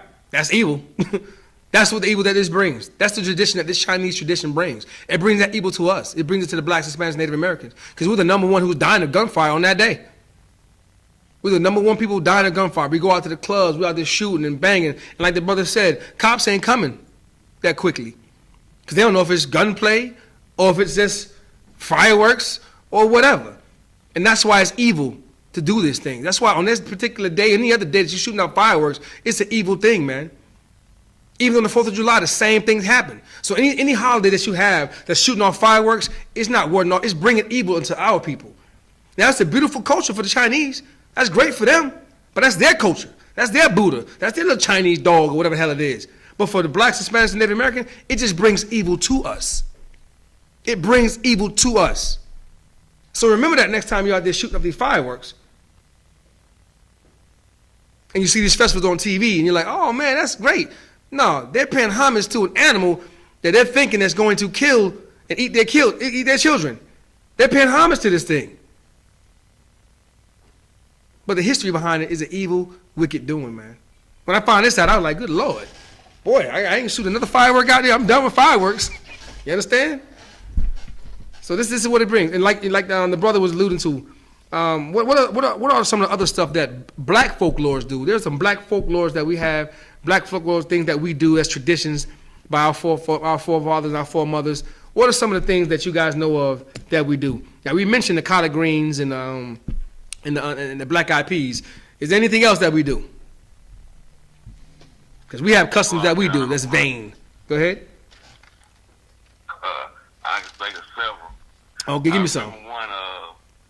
I remember one, well, my folks used to participate in, it's like New Year's morning, a man had to be the first one to walk in the door in order for you to have good luck that year. Right, so a man comes to the door, and if he's tall and handsome, that means it comes with a gift, it's going to be good luck? Is that what you're talking about?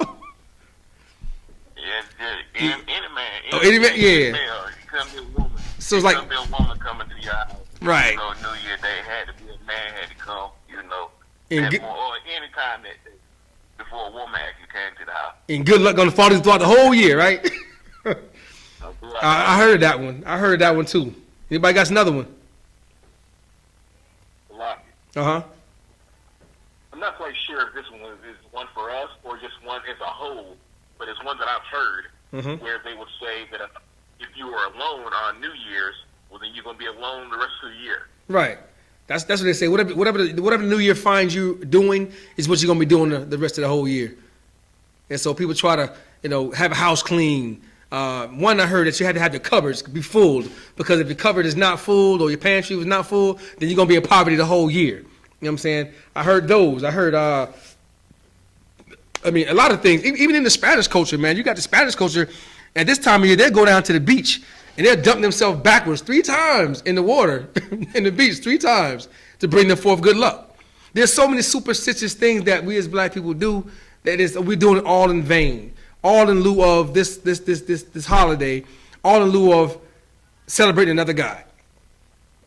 And we actually bring this into our household, and we teach our children these things, and it keeps going, and it keeps going. That's your generational curse right there. People talk about generational curses. These are generational curses. The things that you're teaching your children, that's against the Most High God. Those are your generational curses that need to be broken. They need to be broken, man. Slovakia. Go ahead. And, so heavy what you're bringing out, because it makes me think about how at that time of the year, even now with Christmas, even with Thanksgiving, but even within, these Negroes or Israel is out there, and it's basically witchcraft. It's like you're sitting there and you're putting your potions in the pot to brew them up so that you can get this prosperity. That's witchcraft whole. So, of course, the Most High is angry because we're doing the exact same thing we were doing in Israel, but we're operating in witchcraft and we don't even know it. And the Lord is mad as hell. He's mad as hell. Just imagine you being the Most High God. You create all your people. You set them up to be prosperous, and man, they're giving away the heritage, man. I'll be upset too, man. I would definitely be upset. What about this one? I'm sure y'all heard this one.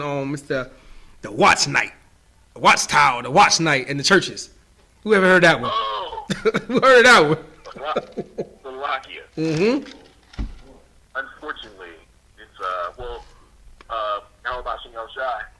Yahweh Shai, the fact that the churches will be closed on New Year's because my parents would normally go to the watch night every year, but this year they will not be. Won't be shut down. If most of y'all don't know, Watch Night is cause I used to do Watch Night too when I was out in the world, man. And as I was a kid, also this is how wicked this thing is. They do this for the children as well.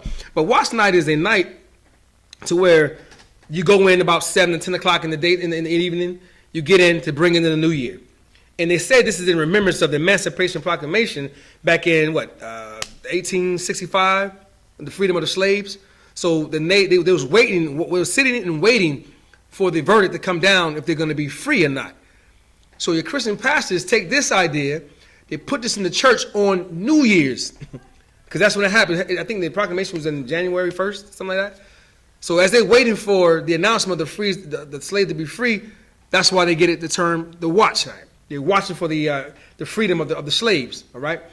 So the church adapted this. And matter of fact, it was adapted by a white man. To be honest with you, white man, I forgot his name. But if y'all look it up, I think somebody named Burns. I forgot his name. Anyway, it's a white guy who adapted this stuff, and so we went into it. We like as Israel do. We go into things heavy and we make it popular. So now all over the world, you have all these churches doing watch night on the 31st of December. They watch the new year come in. Now, the wickedest thing about this is, man, I remember a lot of the churches would take their children, and all their children would come into the church. And I remember this. I was looking at it when I was a young child, and you got the girls on one side and the fellas on the other side. But little did they know, we all went there for the opposite sex. We all went there because we seen that little girl we wanted to holler at, or we saw that little dude we wanted to talk to. And during that night, you have the lights on, but you bring your blankets in, your pillows in, and you would actually stay. The children would stay. Now the adults are in another place. Now correct me if I'm wrong. If anybody know anything about this, let me know. I know that's how we did it when I seen it. So the adults would be in another place, and the children would be in another room. Now they're supposed to have a male ahead of you, and the head in charge, and the female in charge, the male and the female in charge of the children. But we always got around to go to the other side and kiss a girl or whatever the case may be. So they didn't know this. They did know this. So this is how evil this day is as well. This is the opportunity that the Christian church is taking in, thinking this for fun, but yet you have children getting pregnant in the church on these days. Because you have the youth doing the same thing. You have the little children, but then you have the youth center. Now you get a bunch of youth in one area, those kids are going to get away. They're going to get away. And I've seen where these kids got pregnant, and it was because of that watch night. 9 months from them having a baby, figured out it was because it was from January 1st, the watch night. That's just how wicked this thing is. But this is the stuff that we're doing in Israel, man. Watch night. Now you tell me, we need to be revamped, man. We need to break these generational curses, man. You won't find out here in I.S.U.P.K, man. This is not what we do. That was not our culture. It's not the thing that we do. You understand? So with that, we're going to move on forward. Now, this is where we're going to get into the meat and potatoes of this whole thing because, like I said, the title of the this class is Drink from the Cup of Righteousness, man. Drink from the Cup of Righteousness. Hey, Shalaki, we got any other questions online? Did anybody got any questions thus far? Any questions from, that's on topic? Anything that you want to add or anything that you want to ask? Any questions?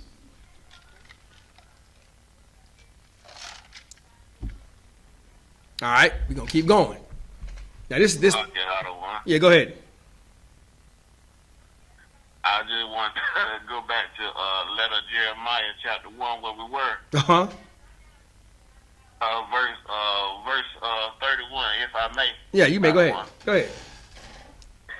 It was a good precept what we were talking about earlier about how he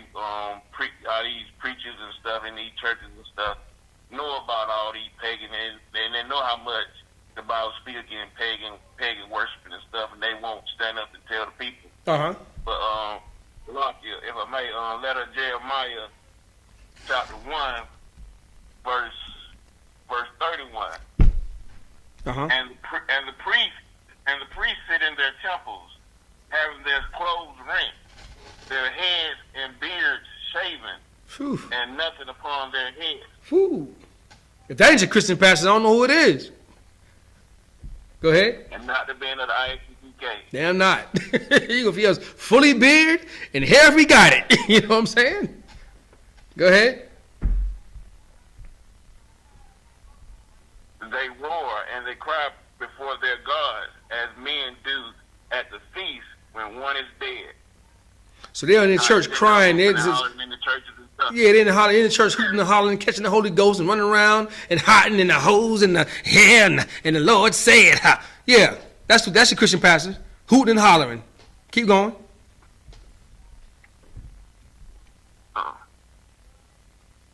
The priests, verse 33, the priests also take off their garments and clothe their wives and children. They take off their... 34, Uh-huh. Whether it be evil that one doeth unto them, or good, they are able not to recompense it. They can neither set up a king nor put him down. That's right. That's the whole part of the Christian church, man. They take off their garments, they take off their fringes, they take off their headpieces, they take off that, they take off the clean face, the clean shaven, which we know in the scripture it says, do not round the corner of your beards. Do not shave your head bald. These are in your Levitical laws, man. These are laws that your Christian pastors know about, and they don't. They take off all this stuff, and they put on the culture of somebody else. So yeah, man, you can go all day, and that's in the letter of Jeremiah. You can go all day about that Christian pastor. You're right. So, lock it out one. Uh-huh. May I just add one more? Go ahead. Go ahead. Go ahead and get down. If I may. Go ahead and get down. Verse 72. And ye shall know them to be no gods by the bright purple that riding upon them. Ooh. And they... Man, I know y'all brothers going with this now. Hey, I know where you're going with this. I'm going to let you roll, but I know where you're going with this. The fake Israelite groups in purple, but we going to keep reading. Go ahead. And they themselves afterwards shall be eaten and shall be a reproach in the country. Hey, Salaki, I mean, the reason... I will be dropping the level purple. Hey, for Israel who don't know, I mean, for the people watching and the listeners online and whatnot, is that there's an Israelite group that's dressed in purple. And so we always taking shots at them because of their doctrine they teach and stuff like that. They want to lock up brothers, and they had one of our sisters was killed because they're letting Africans in the group. And we don't deal with Africans. And so these brothers online just taking a shot at that group right there. But hey, good verse, man, good verse. That's a good verse. Yeah, go ahead. And like I said, if I may, just for clarity, the letters of Jeremiah, this is Baruch, correct? Yeah, I believe that is Baruch. No, that's not. Well, let me go back and see. I don't know that question now. I'm gonna have to get back with you on that one though. I know the Apocrypha is a great book, man, and I love reading to it, but I got to know all the history about that whole book itself. So I can get back with you on that one though. Okay, so I was just saying that for edification purposes, if anyone were looking for it. Because mine, the Apocrypha. yeah, because my Apocrypha says it straight up, so it doesn't have it in there. So, Oh. So okay then, all right. So we're gonna move along. We're gonna move right along, man. But good verse, Trooper Gashar, man. You got me on that one.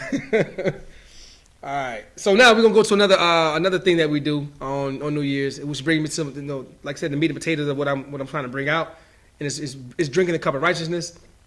And this is one thing that we do. We toast.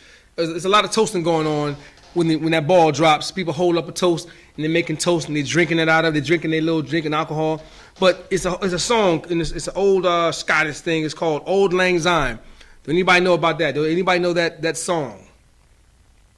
Auld Lang Syne. No? Well, I'm gonna bring it out for you. Yeah, go ahead. sing it for us, sir. Oh, really? You want me to sing it for you? I shall not. I shall not. No, it tells you like all acquaintance be forgot. And, you know, yeah, something like that. I'm sure you already know what it is. But I'm gonna bring this out to you. I know you know Chupa Kasayat. I know you know this song.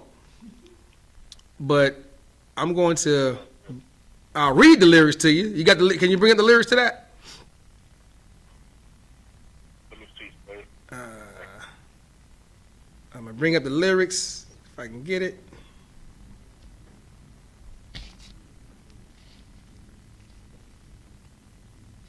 Old Lang Syne. Here we go.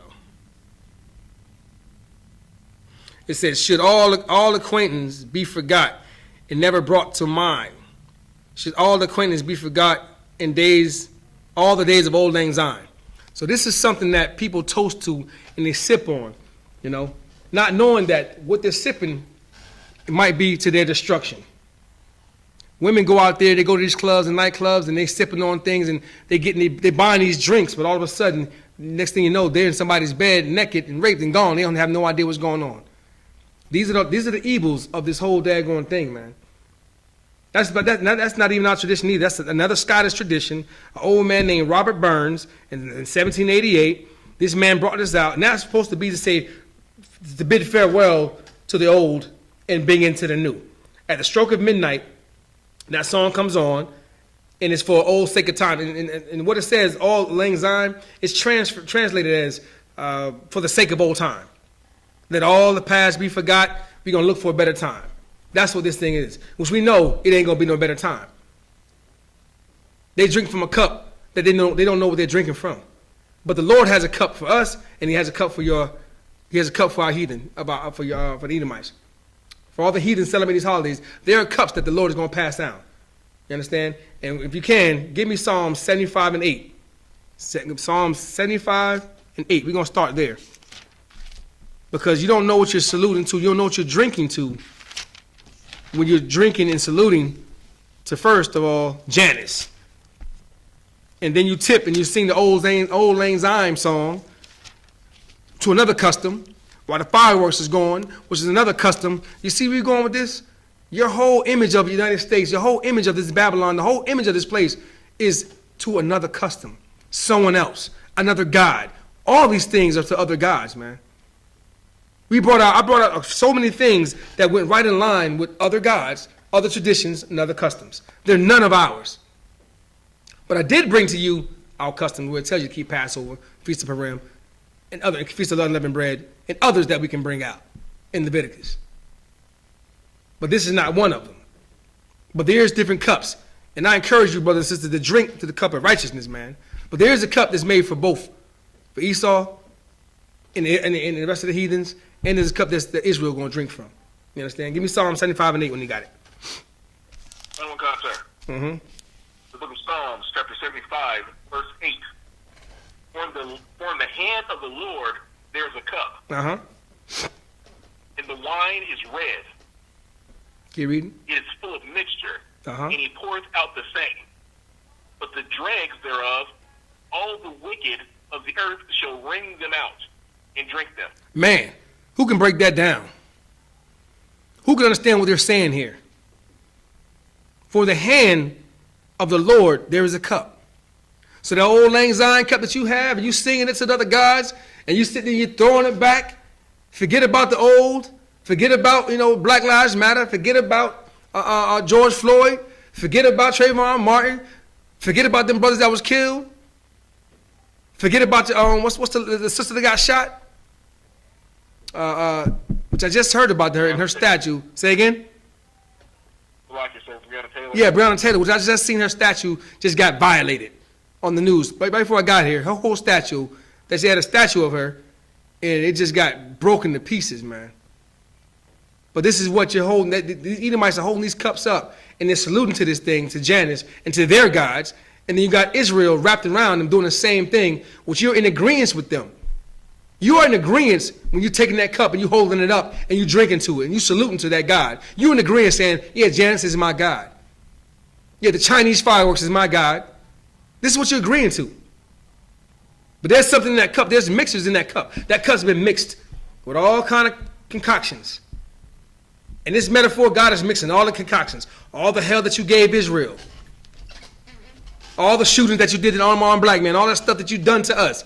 You're going to drink the dregs of all this cup that's in the bottom of that. That's what the dregs at. If you ever have a wine cup and you have little things that settle at the bottom, those are the dregs. Those are all the things that's in that cup.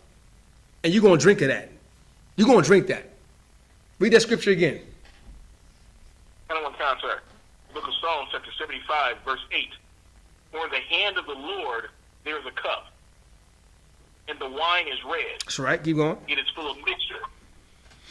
And he poureth out of the same. But the dregs thereof, all the wicked of the earth shall wring them out and drink them. They're going to wring that out and drink it. Keep reading. Verse 9. But I will declare forever, I will sing praises to the God of Jacob. We're going to sing praises to the God of Jacob. That's what Israel's going to be doing. While the others going to drink the dreg of the cup that the Lord going to have for them, man. Give me Jeremiah 51 and 7. Jeremiah 51 and 7. There is a cup that's going to be given to you, Israel, and there's going to be a cup that's going to be given to them. You got to pick which cup you want to drink. You want to drink out of this cup? Of the heathen's cup? You want to drink out of that cup where all the dregs going to be at? Or you want to drink out of the cup that the Most High God is going to give you, where He's going to give you provisions, and He's going to actually understand you. He's going to save you. That's your God. The same God that brought you out of Egypt, the same God is going to bring you out of here of this so-called America, which is Babylon. Which is Babylon. You got me? Jeremiah 51 and 7. All right, let me get there real quick for you. All right. Go ahead. The book of Jeremiah, chapter 51, verse 7. Babylon has been a golden cup. Babylon. Everybody do know that Babylon is spiritual. Is America spiritual, right? Do we all know that? This Bible calls America Babylon. Okay, so keep reading. That made all the earth drunken. The nations have drunken of her wine. Therefore, the nations are mad. What does it mean by that?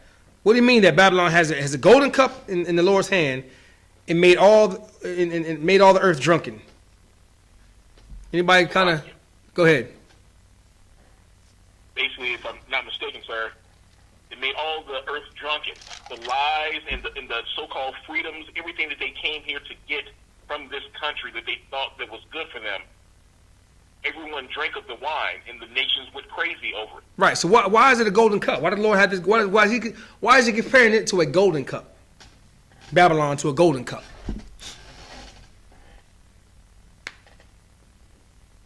It says Babylon hath been a golden cup in the Lord's hand. Go ahead. Well, lie, sir. I was about to say something that would be off. The lie, sir. Okay. Babylon had been a golden cup in the Lord's hand, which means this here United States of America, it has all the riches, all the wealth, has everything in it. Got all the big buildings. It's nice. Everybody flocks to America. Land of the free. Lady Liberty.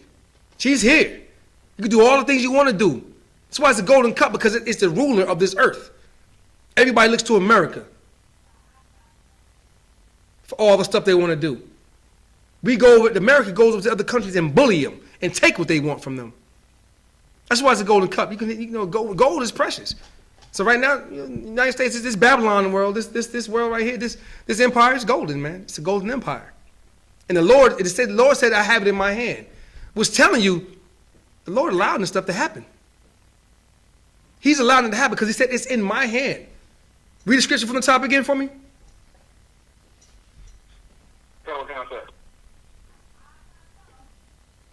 Jeremiah 51 and 7. Uh-huh. Babylon has been a golden cup in the Lord's hand. In the Lord's hand. It's in the Lord's hand. Go ahead. That made all the earth drunken. The nations have drunken of her wine. Therefore, the nations are mad. The nations are mad. They are all drunken from this cup from America. You got other countries that are following the steps of America that they did not do before. You have some people who have never celebrated New Year's before are celebrating New Year's now. You have some countries that have never done Christmas or celebrating Christmas and Thanksgiving. Every holiday that the United States is doing, they're doing it. Not only that, all the atrocities that was happening over here are happening everywhere else. Everywhere else as blacks and Hispanics and Native Americans are, they're killing them. They're shooting them. Wasn't done before. They're following the lead of America, of Babylon. They're following the lead. They're killing our unarmed black men in France.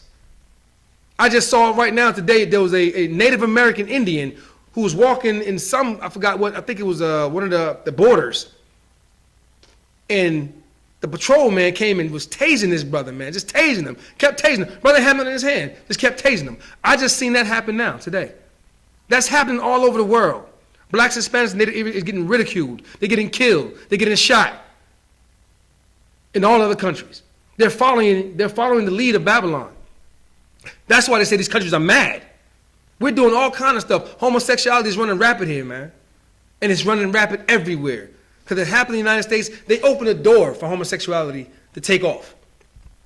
You can talk about everything else, but you can't talk about homosexuality in any other country in this world.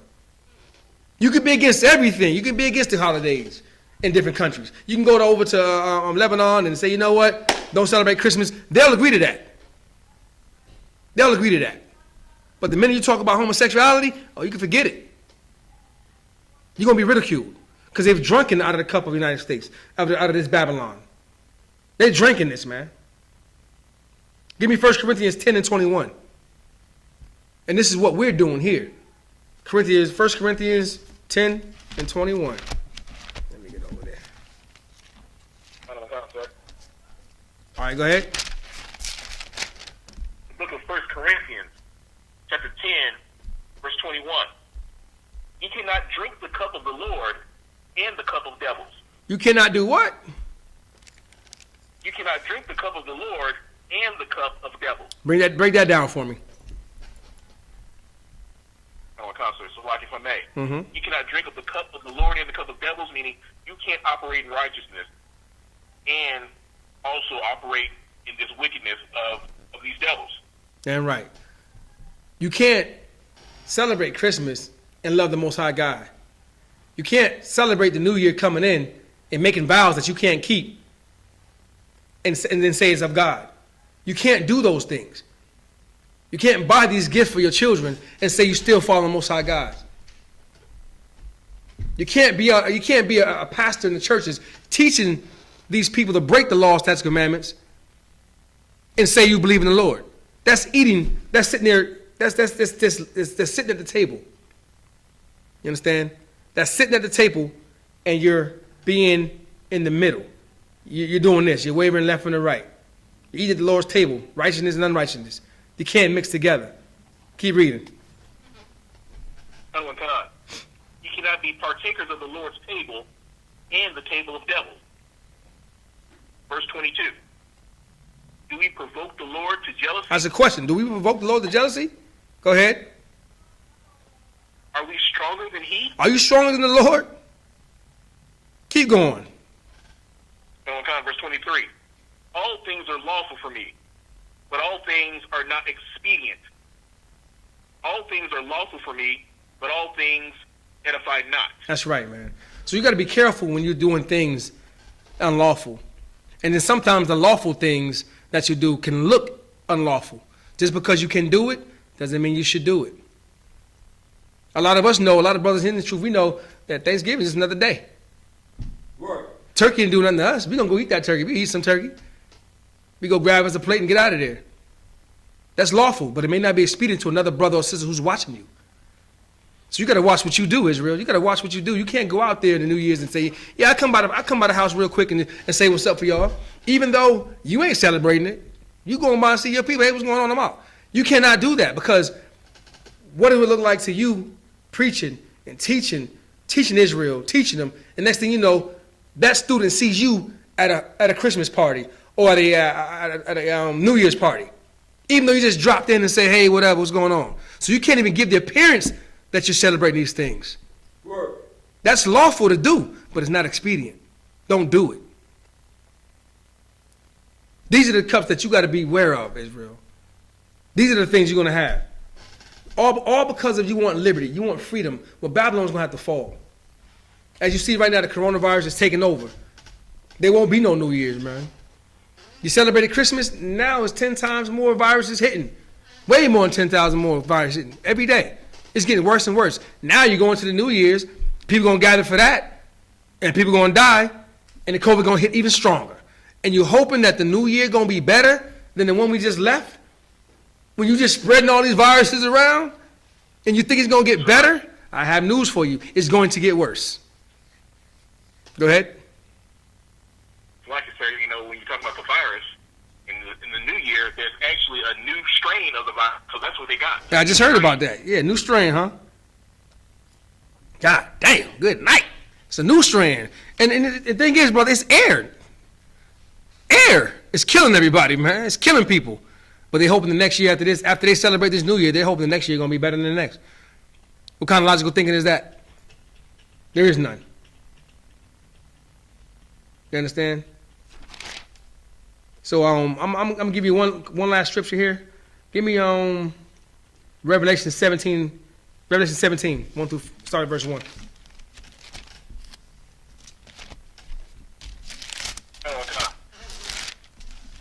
Uh-huh. The book of Revelation, chapter 17, verse 1. And there came one of the 7 angels which had the 7 veils, and talked with me, saying unto me, Come hither, I will shew unto thee the judgment of the great whore that sitteth upon many waters. Who's that great horse sit upon many waters? Anybody know? Rocky. Go ahead. That would be us. That would be America. That's right. You see that? You go into the New York, the rivers of New York. You got that Statue of Liberty. That's your horse sitting on many waters. That comes from many different ways. Many different seas can flow into that. That's all a metaphor. That's Babylon. That's the United States. Keep reading. Verse 2. With whom the kings of the earth have committed fornication, and the inhabitants of the earth have been made drunk with the wine of her fornication. That's right. All of us has been, all the nations, all the kings on this earth has been drunken and had fornicated with this lady. It's a metaphor for sleeping with the enemy, sleeping with somebody you had no business sleeping with. They've been doing business with the United States of America, doing things that is not to God. We have been committing fornication against God, doing all the atrocities that the America has been giving us. We are committing fornication for that. You understand? Keep reading. Verse 3. So he carried me away in the spirit into the wilderness, and I saw a woman sit upon a scarlet-colored beast, full of names of blasphemy, having 7 heads and 10 horns. Now, 7 heads and 10 horns is not a real animal. It's not a real beast. It's a metaphor for the different countries. The seven countries, you got Portugal, Italy, Spain, France, Germany, Russia, and England. I might miss 1 or 2, but those are the countries that's coming out of this beast. All right, that's the 7 heads.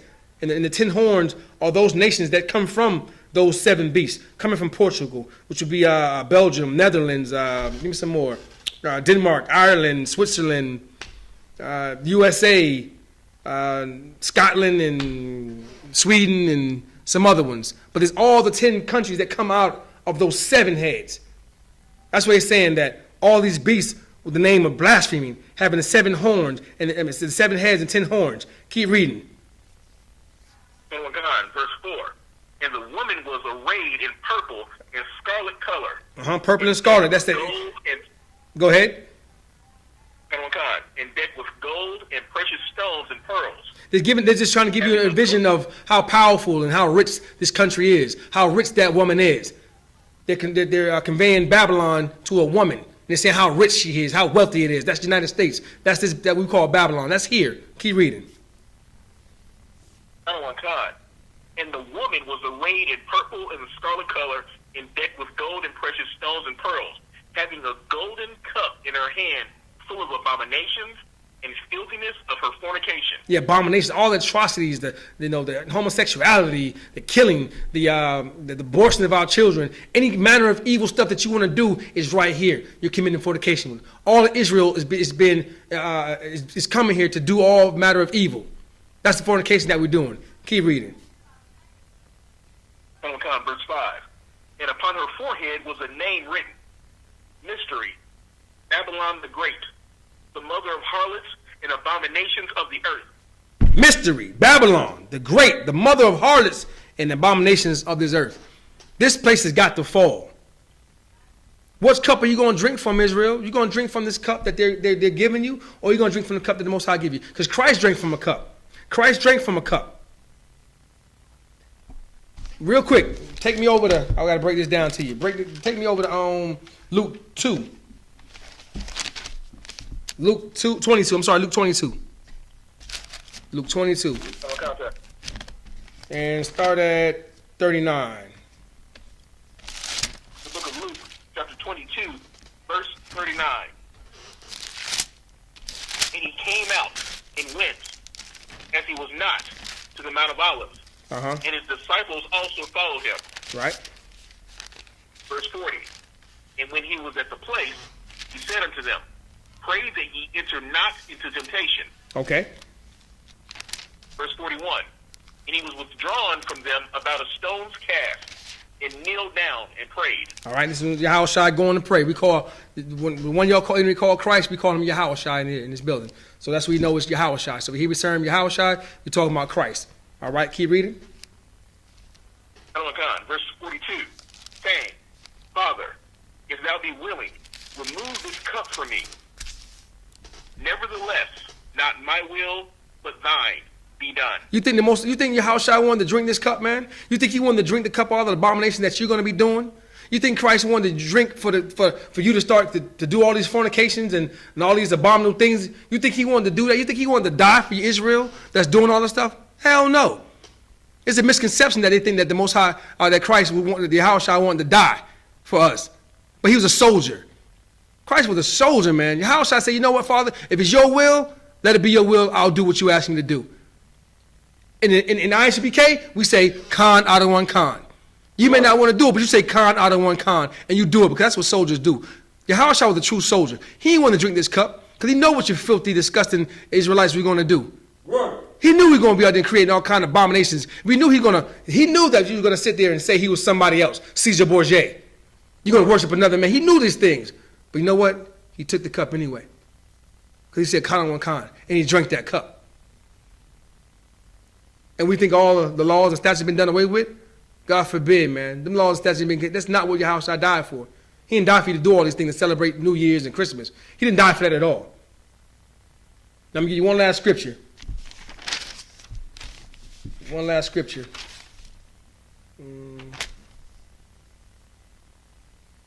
Give me Matthew 26 and 29.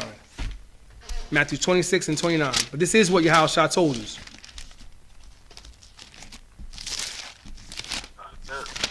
We don't want to, that's why I asked you, what cup you want to drink from? Because I know what cup Christ wants to drink from. I know what we're going to drink from I.S.U.P.K. We're going to drink the cup of righteousness. And when we drink that cup of righteousness, we're going to have somebody going to drink that cup with us. And this verse is going to tell you who's going to be there with us drinking that cup. Go ahead, read it when you got it. The book of Matthew, chapter 26, verse 29. 26, verse 29. Go ahead. But I say unto you, I will not drink henceforth of this fruit of the vine, until that day when I drink it new, with you in my Father's kingdom. That's when Yahushua is going to drink. That's when we're going to drink again. Yahushua is waiting for that day that we all going to drink in the kingdom with him. That's the cup you should be wanting to drink from. Not from all these atrocious things that we have out here. Not from all the fireworks and the 1st of July and all that stuff that your oppressors is telling you to do. All the stuff that your world is following. Don't drink from that cup, man. Drink the cup that Yahushua is going to drink with you, man. And he's coming back. He's going to drink with us brothers again, man. And I can't wait till that day. Because that day, we're going to have the kingdom. And then if you want to, you want to toast up that day, toast up, because we're going to toast with our King Yahushua. You understand? Anybody got any questions? Roger. Go ahead. I just want to say excellent class. Excellent. Hey, the water for that, man. Anybody else got any questions or comments?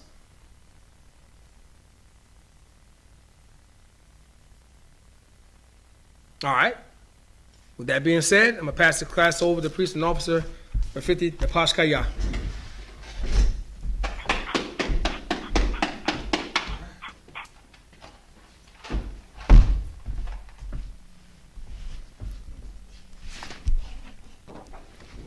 Shalom, Israel. This is I.S.U.P.K security announcements. We are the I.S.U.P.K started at 1 West 125th Street, Hall, New York. Room for a new brother and sister. When a new brother or sister comes to the school, they are off limits for 6 months. They are here to be saluted only. They are here to set themselves of the world. If any need transportation, the teacher will arrange it. After 6 months, if a brother or sister have an interest in a particular person, he or she must get permission from the head to speak to a brother or sister. There is another 6 months in which the brother and sister will court each other. After this 6 months period, the brother and sister will get permission from the head to marry.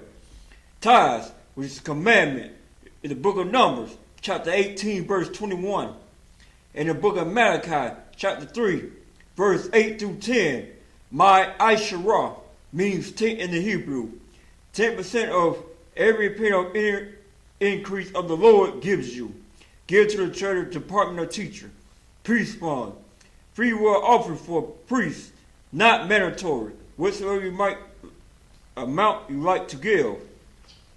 The next holy convocations. That is the Feast of Purim. This is February 24th, 2021. 7 o'clock sundial, Eastern Standard Time. If anyone wants to be a trooper in the school, start wearing all black, boot, shirt, pant, headband, and scarf. With that, Israel, men of Israel, good. I want to give a curse salute to the priest and teacher. Men of Israel, I might on Sabbats, I might. Rock, Yahweh Shem. Well, I say in English, may the Most High bless you in the name of Christ. Yahanna. You got a sister online? We'll give a curse salute to the sister online. Men of Israel, I might on Sabbat. I might. Barak. Yahweh Shema El Tah B'Shem Yahushua. What I said to you in the English, may the Most High watch over you in the name of Christ. Yahanna, hands down, class dismissed.